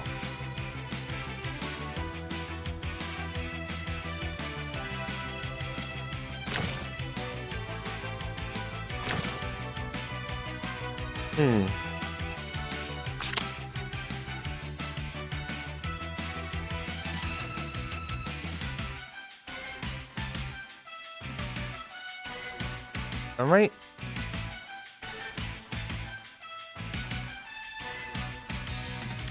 Now Raven is taking his time here. Has to plan cornerlane because Sword of Light and Shadow is still a threat to Raven's team here. And of course with the extra revive and the orb is right there. Sword of Light and Shadow can last for a very long time here.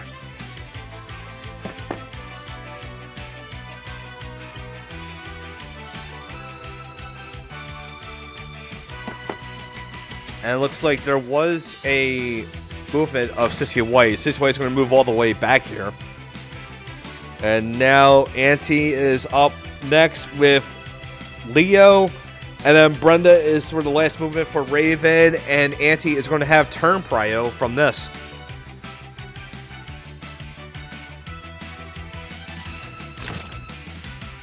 I mean, again, Brenda did bring in the Ash Glow Strike attack here. So Ash Glow is a displacement effect, and also it prevents the target from beat, and also applies the healing to damage debuff. And then Leo's going to move on up, and Hilda is still able to guard here, which is perfectly fine. And also we do have the AoE and the single target skill available for Leobeck to do. But it looks like Raven is going to go in with Brenda here. And let's see what this Ash Glow Strike is going to bring. Now Hilda is afflicted with this debuff, and now she is unable to guard now. And will this be enough? And it is enough, and Hilda will fall down, and the contract will go off. And Hilda still does have her revive here. And this Brenda of Raven will fall, but Hilda does have to be extremely careful with the curse of wounding here.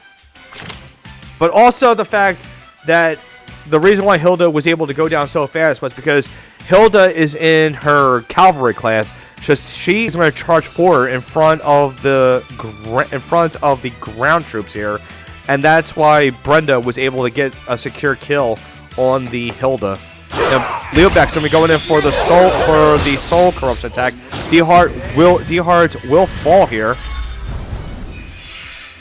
and the soul contract is going to go off. And we do have the dimensional jewel going off, and Brenda is going to go in for attack against Leo here, and it is enough.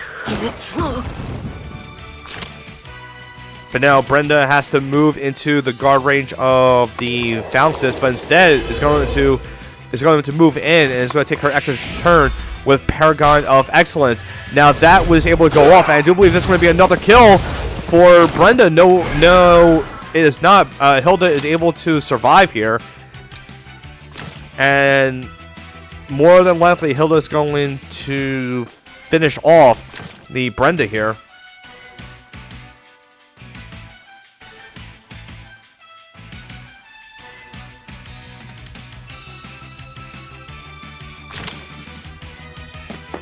Now, never mind. Sword of Light Shadow is going to go in.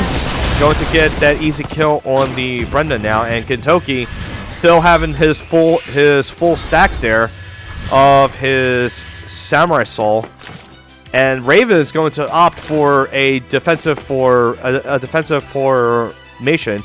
His balances is going to his mercenary troop is going to move back a bit. Going to go for the guard here. And now all that is left is the Hilda of Auntie. And we do have a mounted charge going off, which is fine, because now all Hilda has to worry about is the Gintoki here. And now we are off to turn 4, guys. Sword of Light and Shadow Hilda available for movement from Auntie here.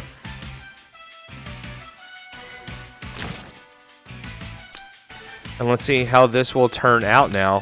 Now, Sword of Light and Shadow can teleport to any of these orbs here.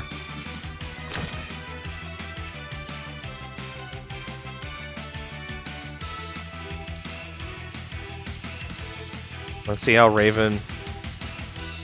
Raven is looking pretty good here. But of course, Auntie does have the Sword of Light and Shadow still there. Hilda's going to go in for the dominating for... Is going to be going in for the dominating formation here.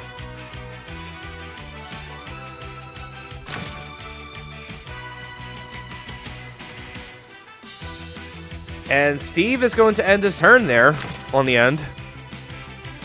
And of course, this will make sure Auntie still has turn prio.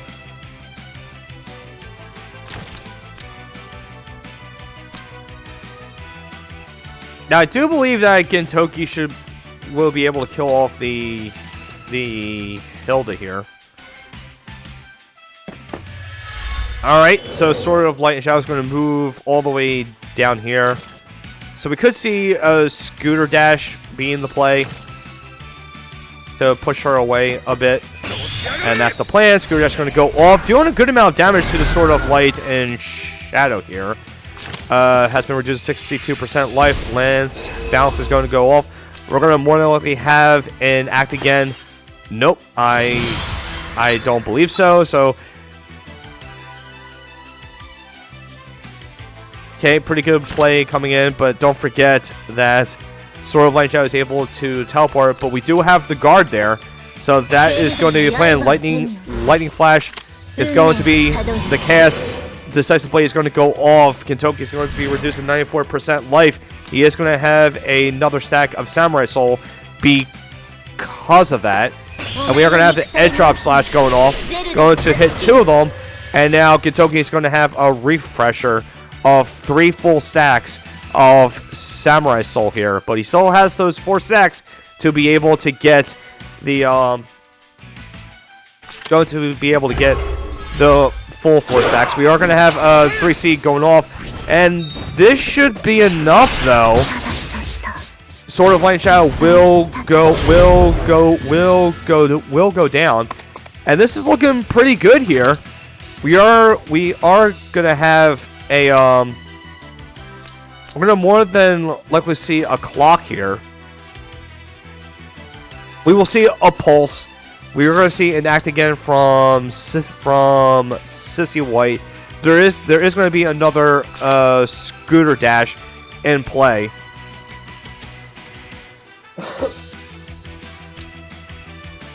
Oh yeah, I can't really go for the Edge Drop Slash. But then again, if so, the question is, if the hammer is able to dispel the unable to act again, will he be able to act again here? Let's see. Nope, he wasn't able to disable it. Oh, he is able to act again. So this is great now. This is great for it. Well, also because of the heal from Sissy White here. And now all we have left is a Sword of Light and Shadow for Auntie. And this is looking pretty good for Raven here.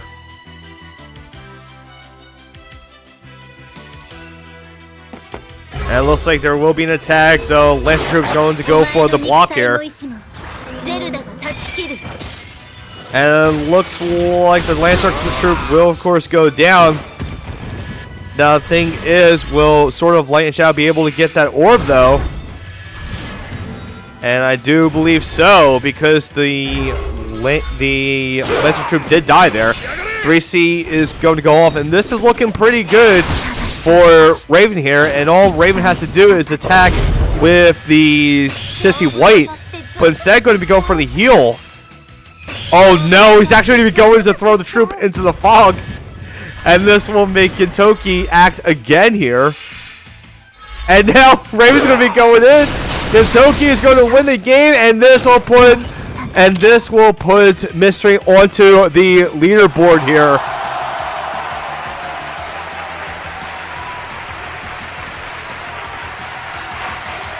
Oh my god, and Mystery is back up. 6-5 now. Oh my god, these games are absolutely insane. This is absolutely amazing content here, folks. Mystery really wants to take that revenge on Aurora from that first game of throws. And we're up to game 12 here, folks, on day 2.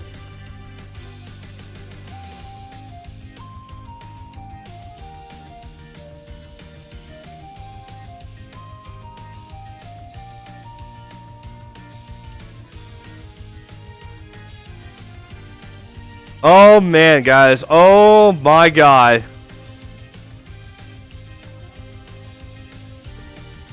Pinch says feeling like a dog barking from behind the fence now.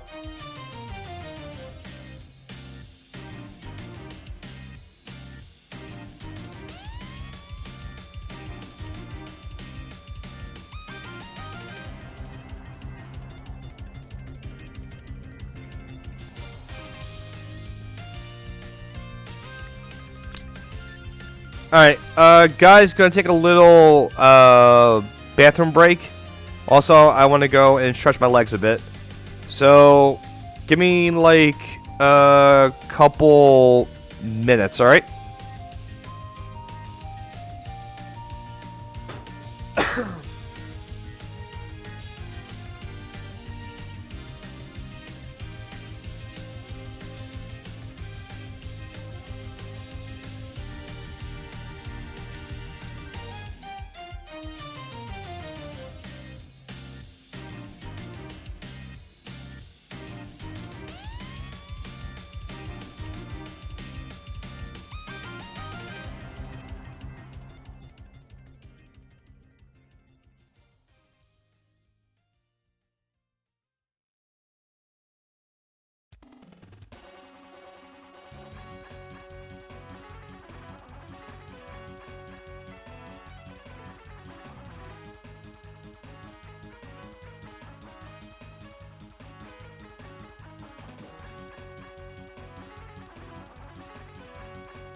All right.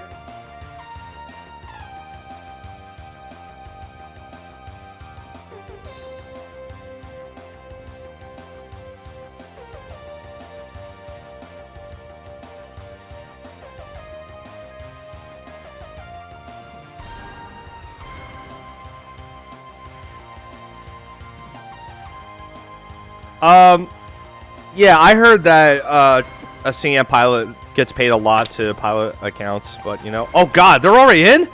Wait a minute. Whoa, they're in already? Oh God.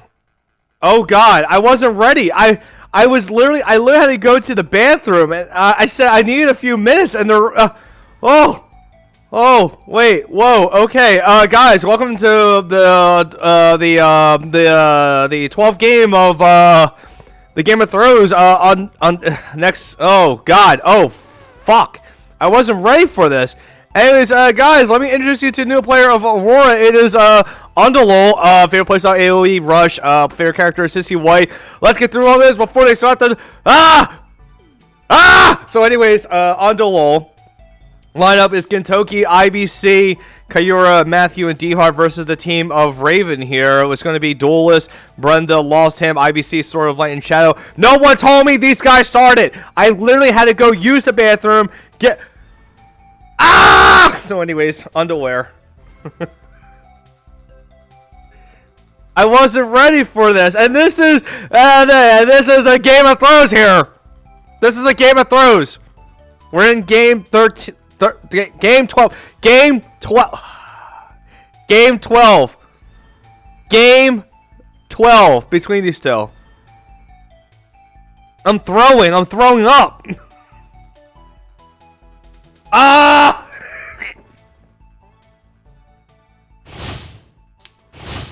Okay.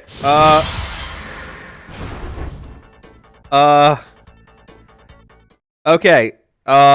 Here we are in Game 12 in the Game of Thrones here, guys. So, on the left, with a team of IBC, Kayura, Matthew, Gintoki, and D-Hart, representing Guild Aurora, it is Underlol. Underwear.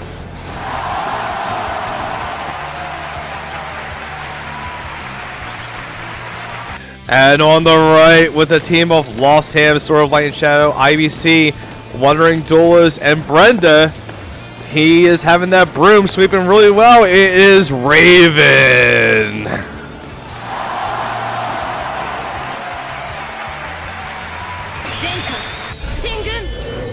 Alright, so here we go. We have an IBC mass attack right off the bat. Heavy strike formation is going off. Matthew and Kayura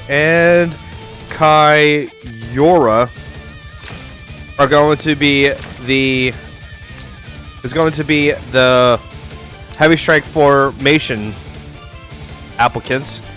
So Matthew and Kayura are going to be the good hits here. And let's see what Raven is going to do next here. As we see, Air Slash is going to be the other attack for Sword of Light and Shadow. Lost Him is going to be the same thing, Air Slash. And we see that, of course, Wandering Duelist is bringing in her standard skill set. And double AAs for Brenda here. Mass Attack is going to be going off. Lost Ham and Brenda are going to be going to receive the heavy strike formation here. And meanwhile, on the side of Underlol, Gintoki going to be bringing in the scooter, the aggressive build here. We do have IBC bringing in the mass attack build. Kayura going to be bringing in Star Sword and Star Slash. D-Hart going to bring in the Oath of Karma this time around. And interesting enough, Matthew is going to be bringing in Air Slash and the AoE skill here. And it looks like we are going to have Matthew moving up, going to be getting a breeze here, but that will not entirely matter because he still has that heavy strike formation buff from IBC here. And this is actually a huge benefit for Kayura here, because she'll be able to go in and essentially get an insta-kill on whoever she wants. Wandering Duelist is going to move right just one, though. And now Underwall is up next. Gintoki and Kaiyura and D-Heart are going to be the available movement here. Now, I'm not sure if Kaiyura does have the Origin of Light faction buff. I don't believe she does, but if that were the case, D-Heart is going to have a contract buff with any female that has the Origin of Light faction. But I do believe that Undul is going to give it to Kaiyura here.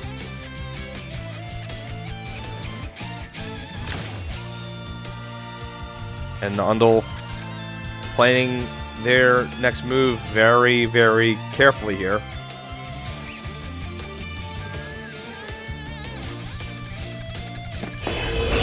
And we are going to have an Oath of Karma on Kaiyura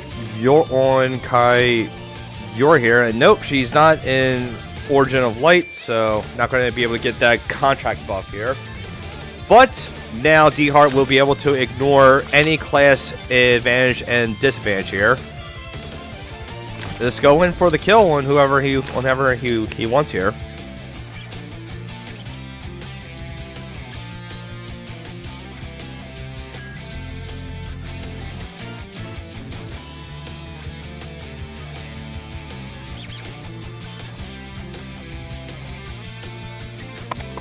And the Brenda is going to be going for the strike and the Ash Glow. And the Paragon of, and the Enchanting,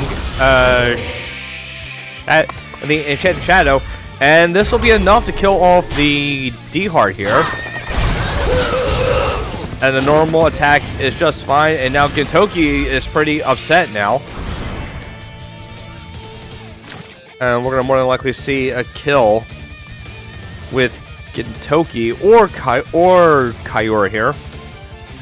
I believe a normal attack should be fine, but nope, we are going to have a Star Sword go off.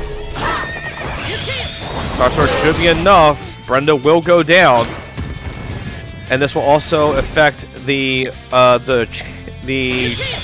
chains here. And now Duelist is able to deal fixed damage to the Kaiyura of Undul here.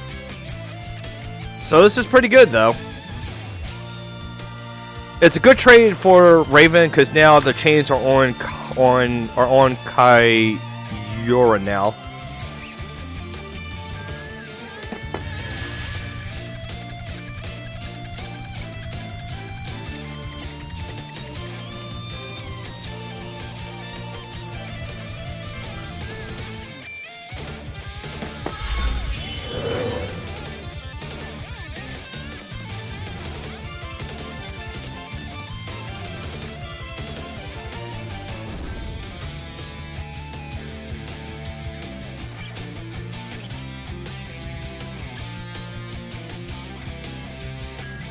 Alright, so I'm just having a chat with people on the side. Sorry about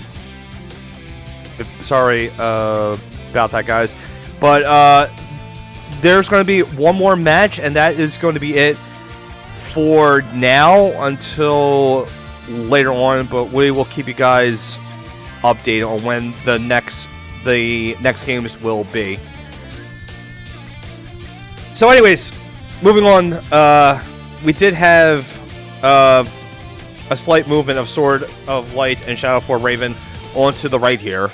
And we are down to a 4v4, but Kaiyura is afflicted with the chains here.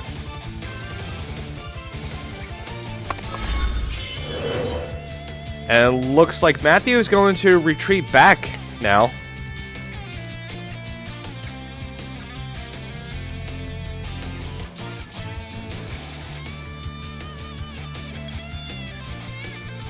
Let's see what Raven is going to do next. Lull Sand, Sword of Light and Shadow, IBC, and Wandering Duelist still available here. And Undul is playing very, very defensive here.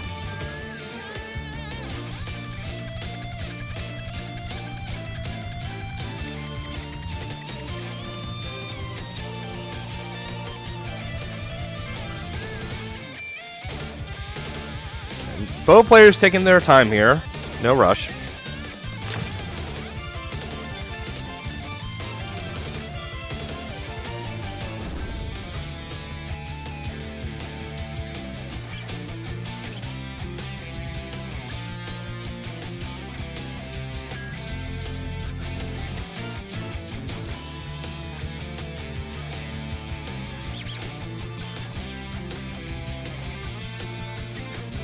Good old Knights Errant playing in the background.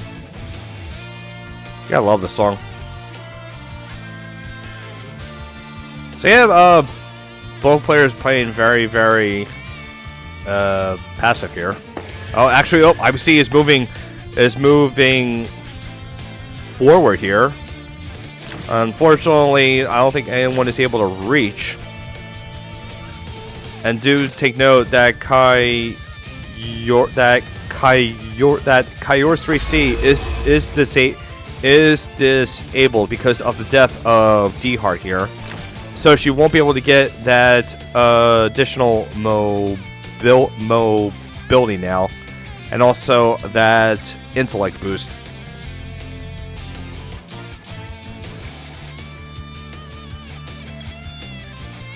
But so far, this whole entire series of the Game of Thrones have been absolutely wild.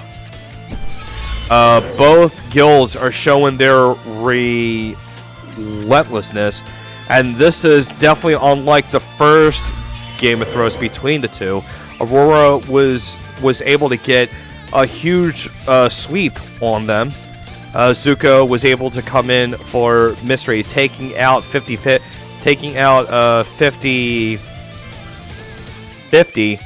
and then after that it was just a slugfest, but Aurora was to come out on top here.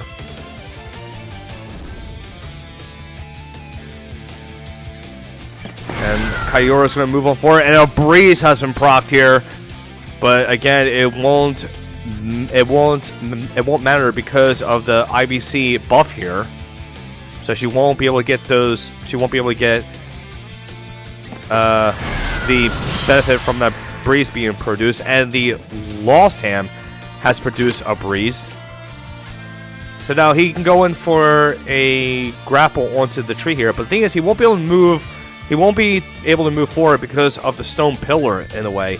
But now Undul has to be very, very, very, very careful about the range here now. So Undul cannot move in this into these squares here. Well, let's go see what Undul is going to do next. Matthew, Gintoki, Kyura, and IBC available for movement here. And again, both players are just having their backs into the fog. Two of Raven's heroes are in the fog, and Matthew. And yeah, each players are taking their time here. No one is going to make a move here that will cost them the whole game. And the crazy part is, whoever dies on which side, the attacker is going to be having a bunch of trouble here. If Undul were to have a hero killed, Gintoki is going to be able to act again. Raven's going to have to worry about the full stacks of Samurai Soul, and whenever Undul gets a kill on Raven's side, the chains of vengeance is going to go off, and then Undul is going to have to worry about additional damage coming in from Duelist here. And the fact that the Sword of Light and you still have the Sword of Light and Shadow IBC and Lost Him available for Raven, and Undul is going to have these powerful hitters coming in. So yeah, we are seeing both players really being careful with their moves, and it looks like we are going to have a sugar intake coming in from Gintoki here. Going to be going in for a scooter dash, and a clock is going to go off for Gintoki. So scooter dash is able to be the cast again, and IBC has been pushed all the way down there. But we are going to have a Scarlet Awakening going off, and a Mass Attack is going to go off, and Lost Hand and Sword of Light Shower are going to get the Heavy Strike formation buff.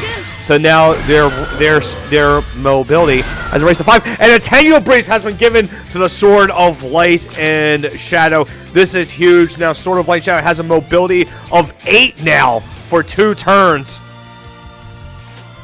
And now Undul is in a world of hurt here.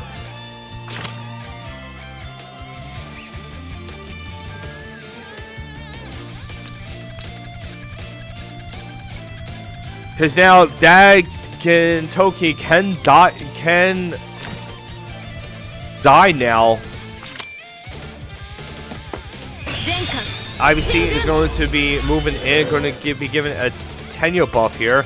Not sure, but we are going to see a Mass Attack being the cast here.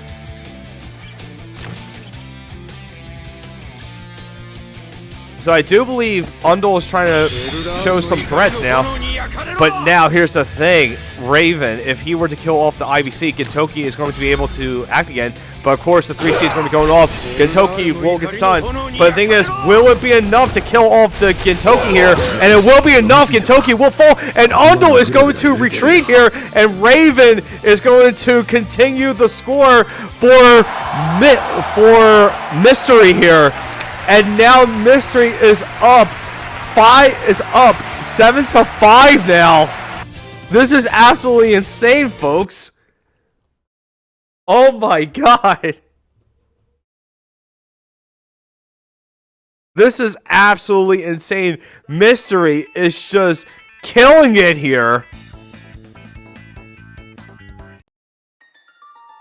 The magic FF button, that was 3C. Oh my god. Aurora is now at a disadvantage in score.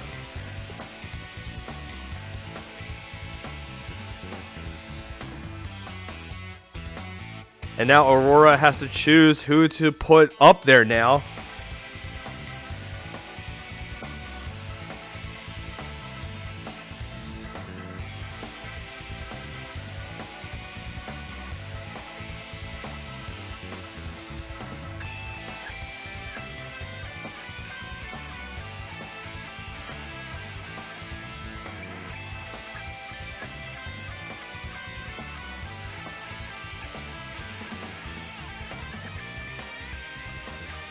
Alright, so it looks like Yami's going to be going up now.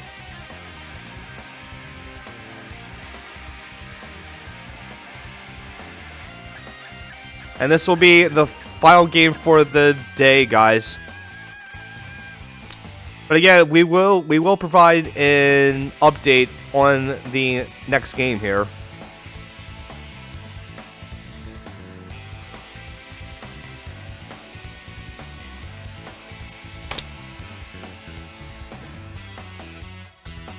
Alright, and the game is up now. Alright, let's go take a look at the pick and ban phase here between Raven and Yami. Or Yami. And we are on the Winter Hideaway. I'm gonna go see if I have time tomorrow. I will provide an update though.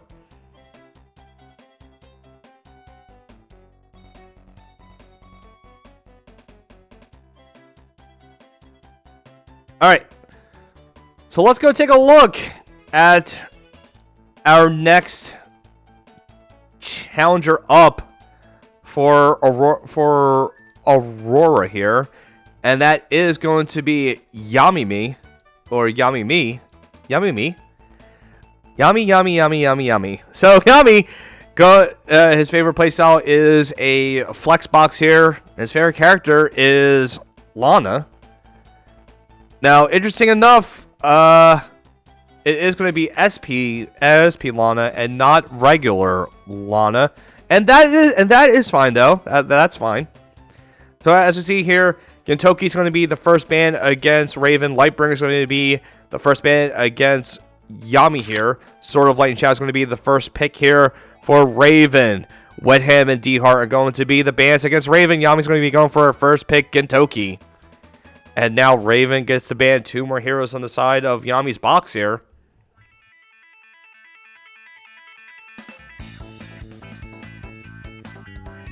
And I hope you guys, again, are having a blast in this stream. And now Wet Ham and Sword of Light and Shadow are going to be the bans against Yami here. And Raven gets to choose a second hero now. And that is going to be Lost Him.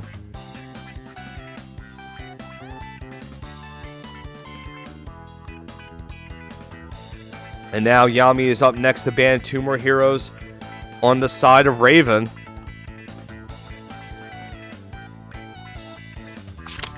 And now it's going to be IVC and Lucretia. And let's see who Yami's going to pick for his second hero here.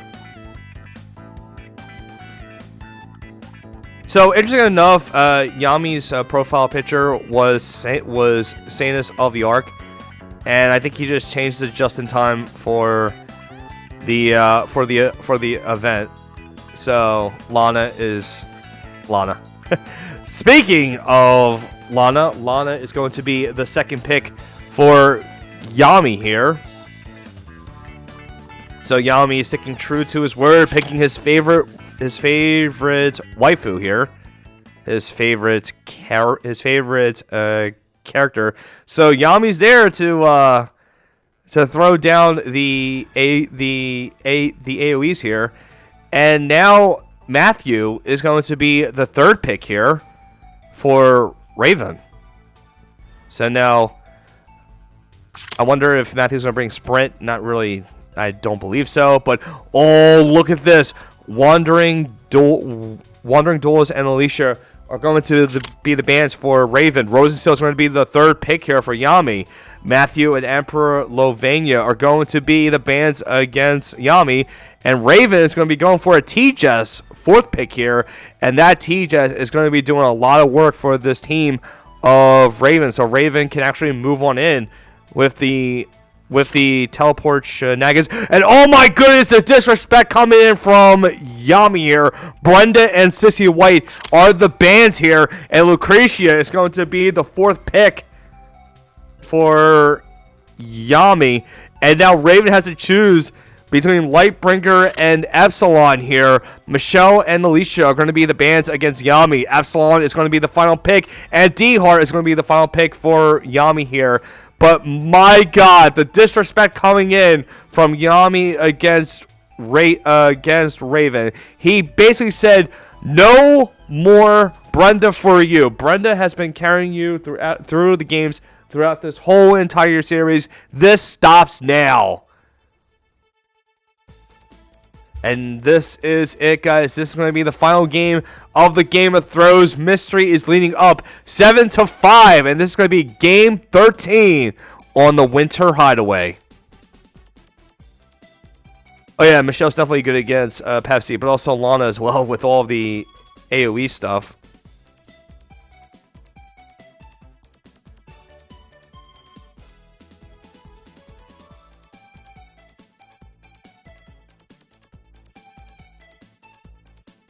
Again, guys, hope you all are having a great time here.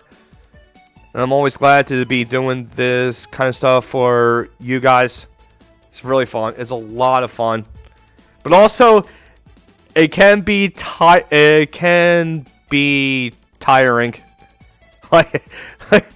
all the hype and stuff. Oh man. But thank God I was able to get a good 9 hours of sleep here. But anyways, guys, let's get started, everyone. On to the final game of day 2 in the Game of Thrones between Aurora and Mystery here. And on the left, with a team of Epsilon, Lost Him, Sword of Light and Shadow, Light of Genesis, and Matthew. He has been taking care of Guild Aurora, but will he end this match with an 8-5 lead? It is Raven!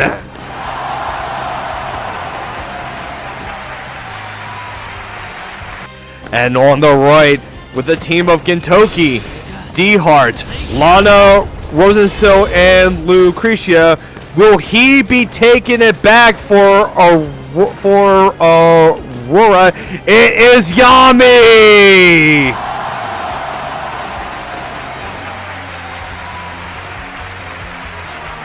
Alright, so let's go take a look, guys. So Lost Sands will be bringing in 3C and Air Slash here, because of course there's no need for a guard here.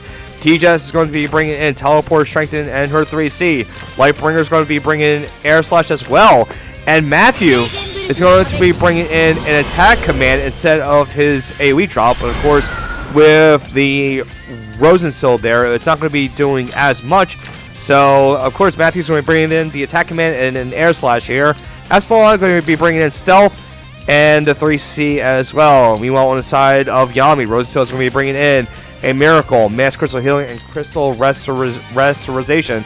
Strike and the Sneak Attack is going off here as well. Gintoki is going to be going for the aggressive build here, and Lana is going to be bringing in Heaven's Sanction and Black Hole. But interesting enough, Yami has chosen to bring in a phase shift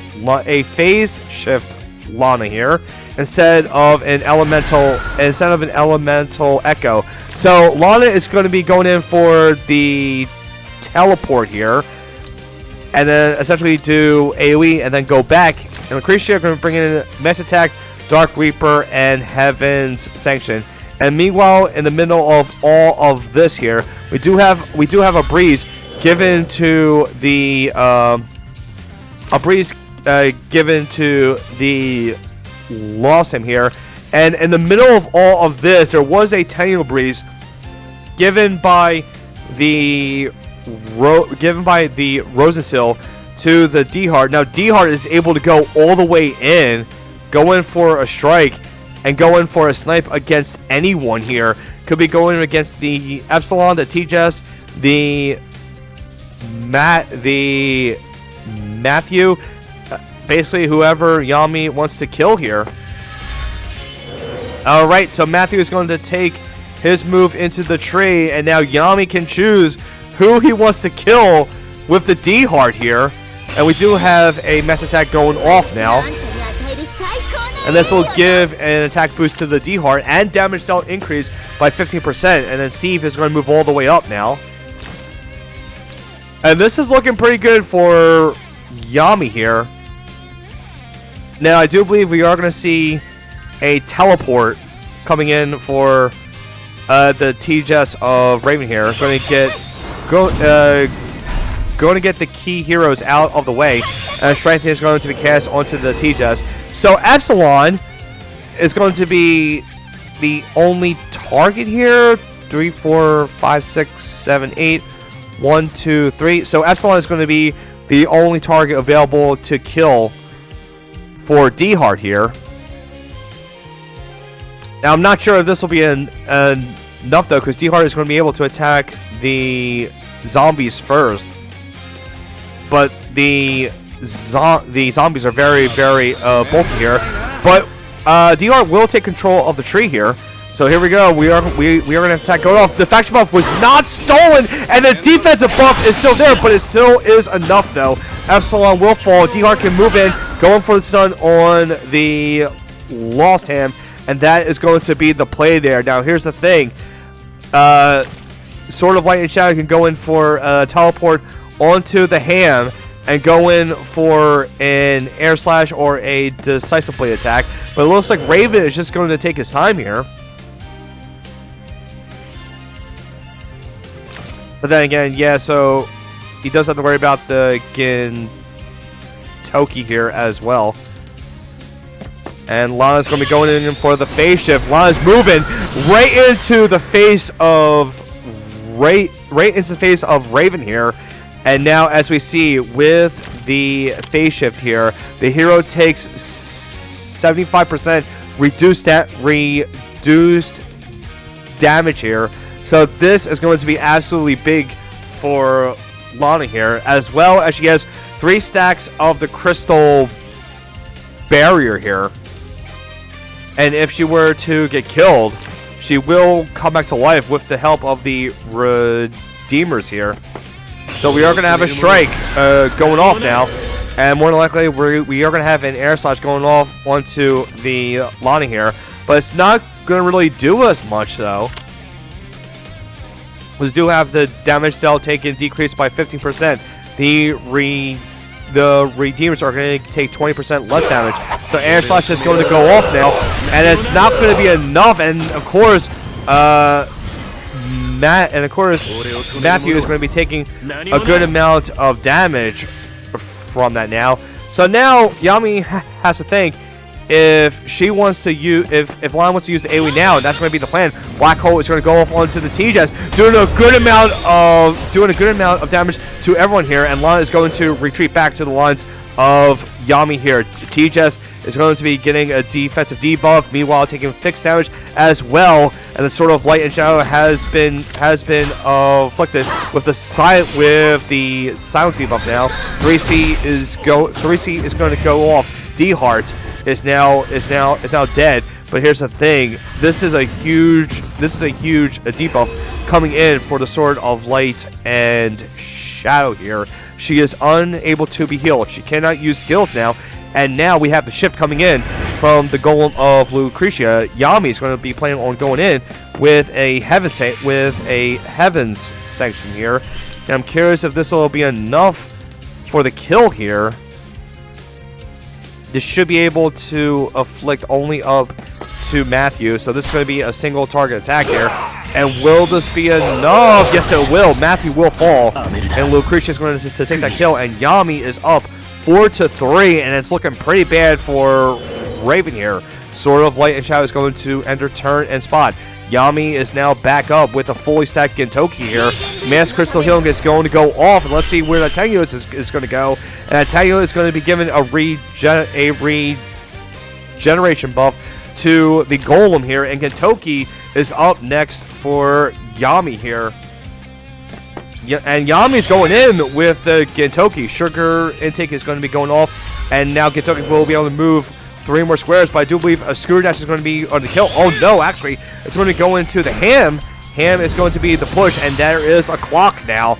And that T-Jazz would have been an easy kill here. But I do believe Yami's going to be going in for the Heavens section to end the game here. But instead, we see the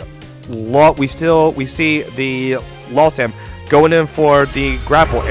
Fierce Duel is going to be the play here, but I don't think it is going to be enough here. Gintoki has full 4 stacks, and Gintoki will survive with a little over 7,700 life.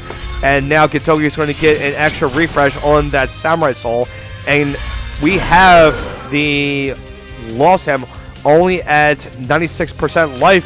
And let's see if Yami's going to be moving in with the Lucretia here. No, Gintoki's going to be going in for the kill on T-Jazz, and this is enough here. And then Gintoki's going to be able to get a refresher of life and a hammer stack now. And now Sword of Light and Shadow can still not do anything here. And we still have the Lucretia, Rosasil, and Lana here.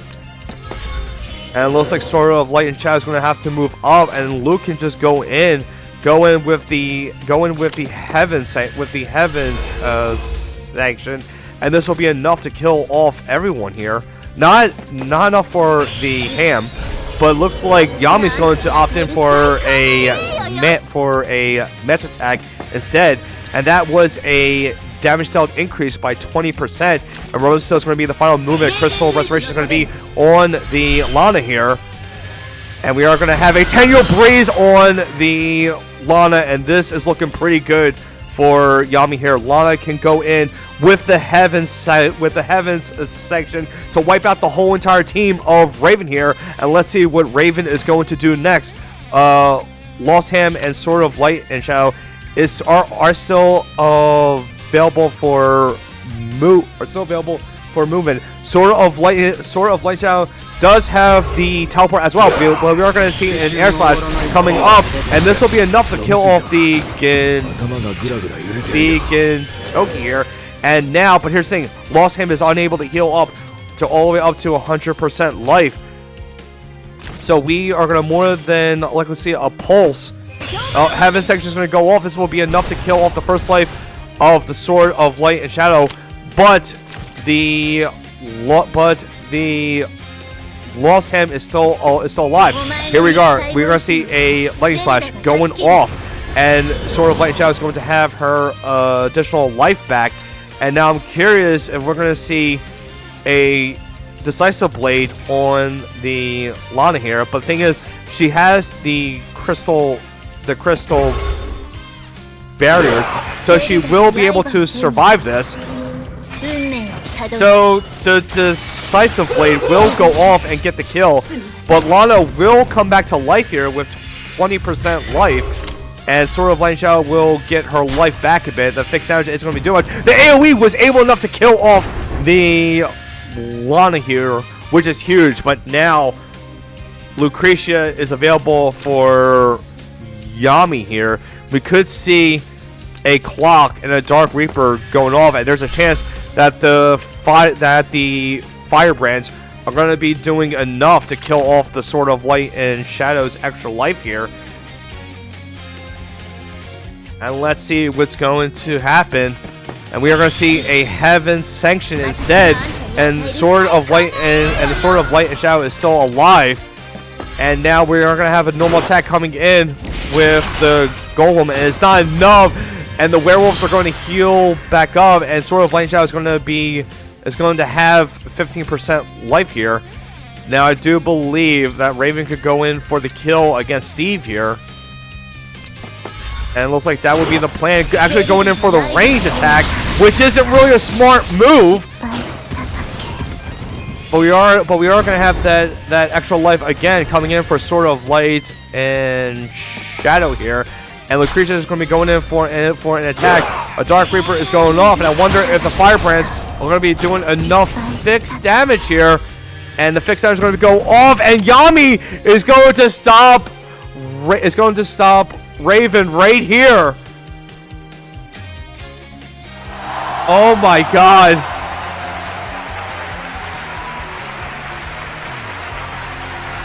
Raven has been stopped by Yami here, and now the door has been shut on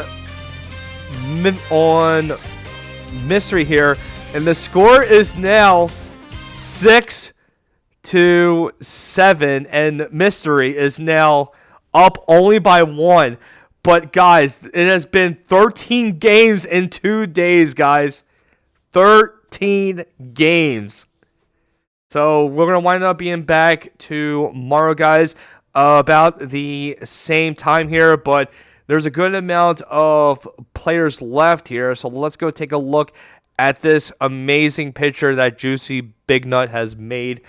We still have 50-50 Ultra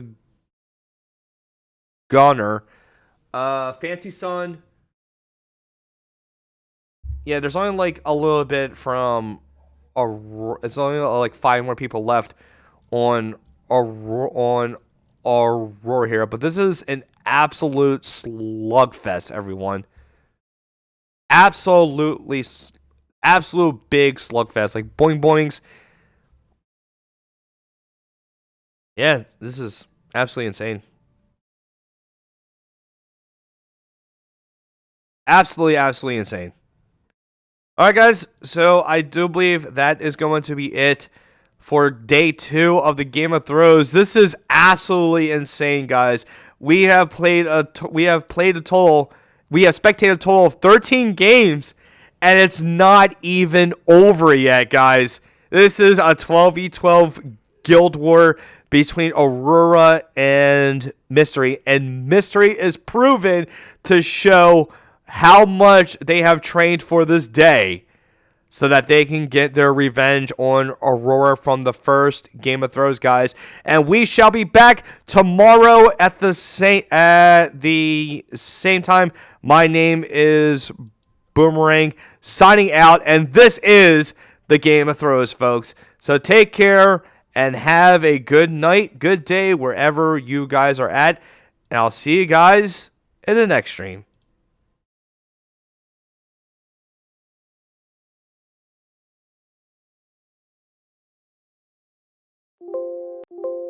Of course, it just... Oh no, why do you do this? Okay. Can you, yeah, switch.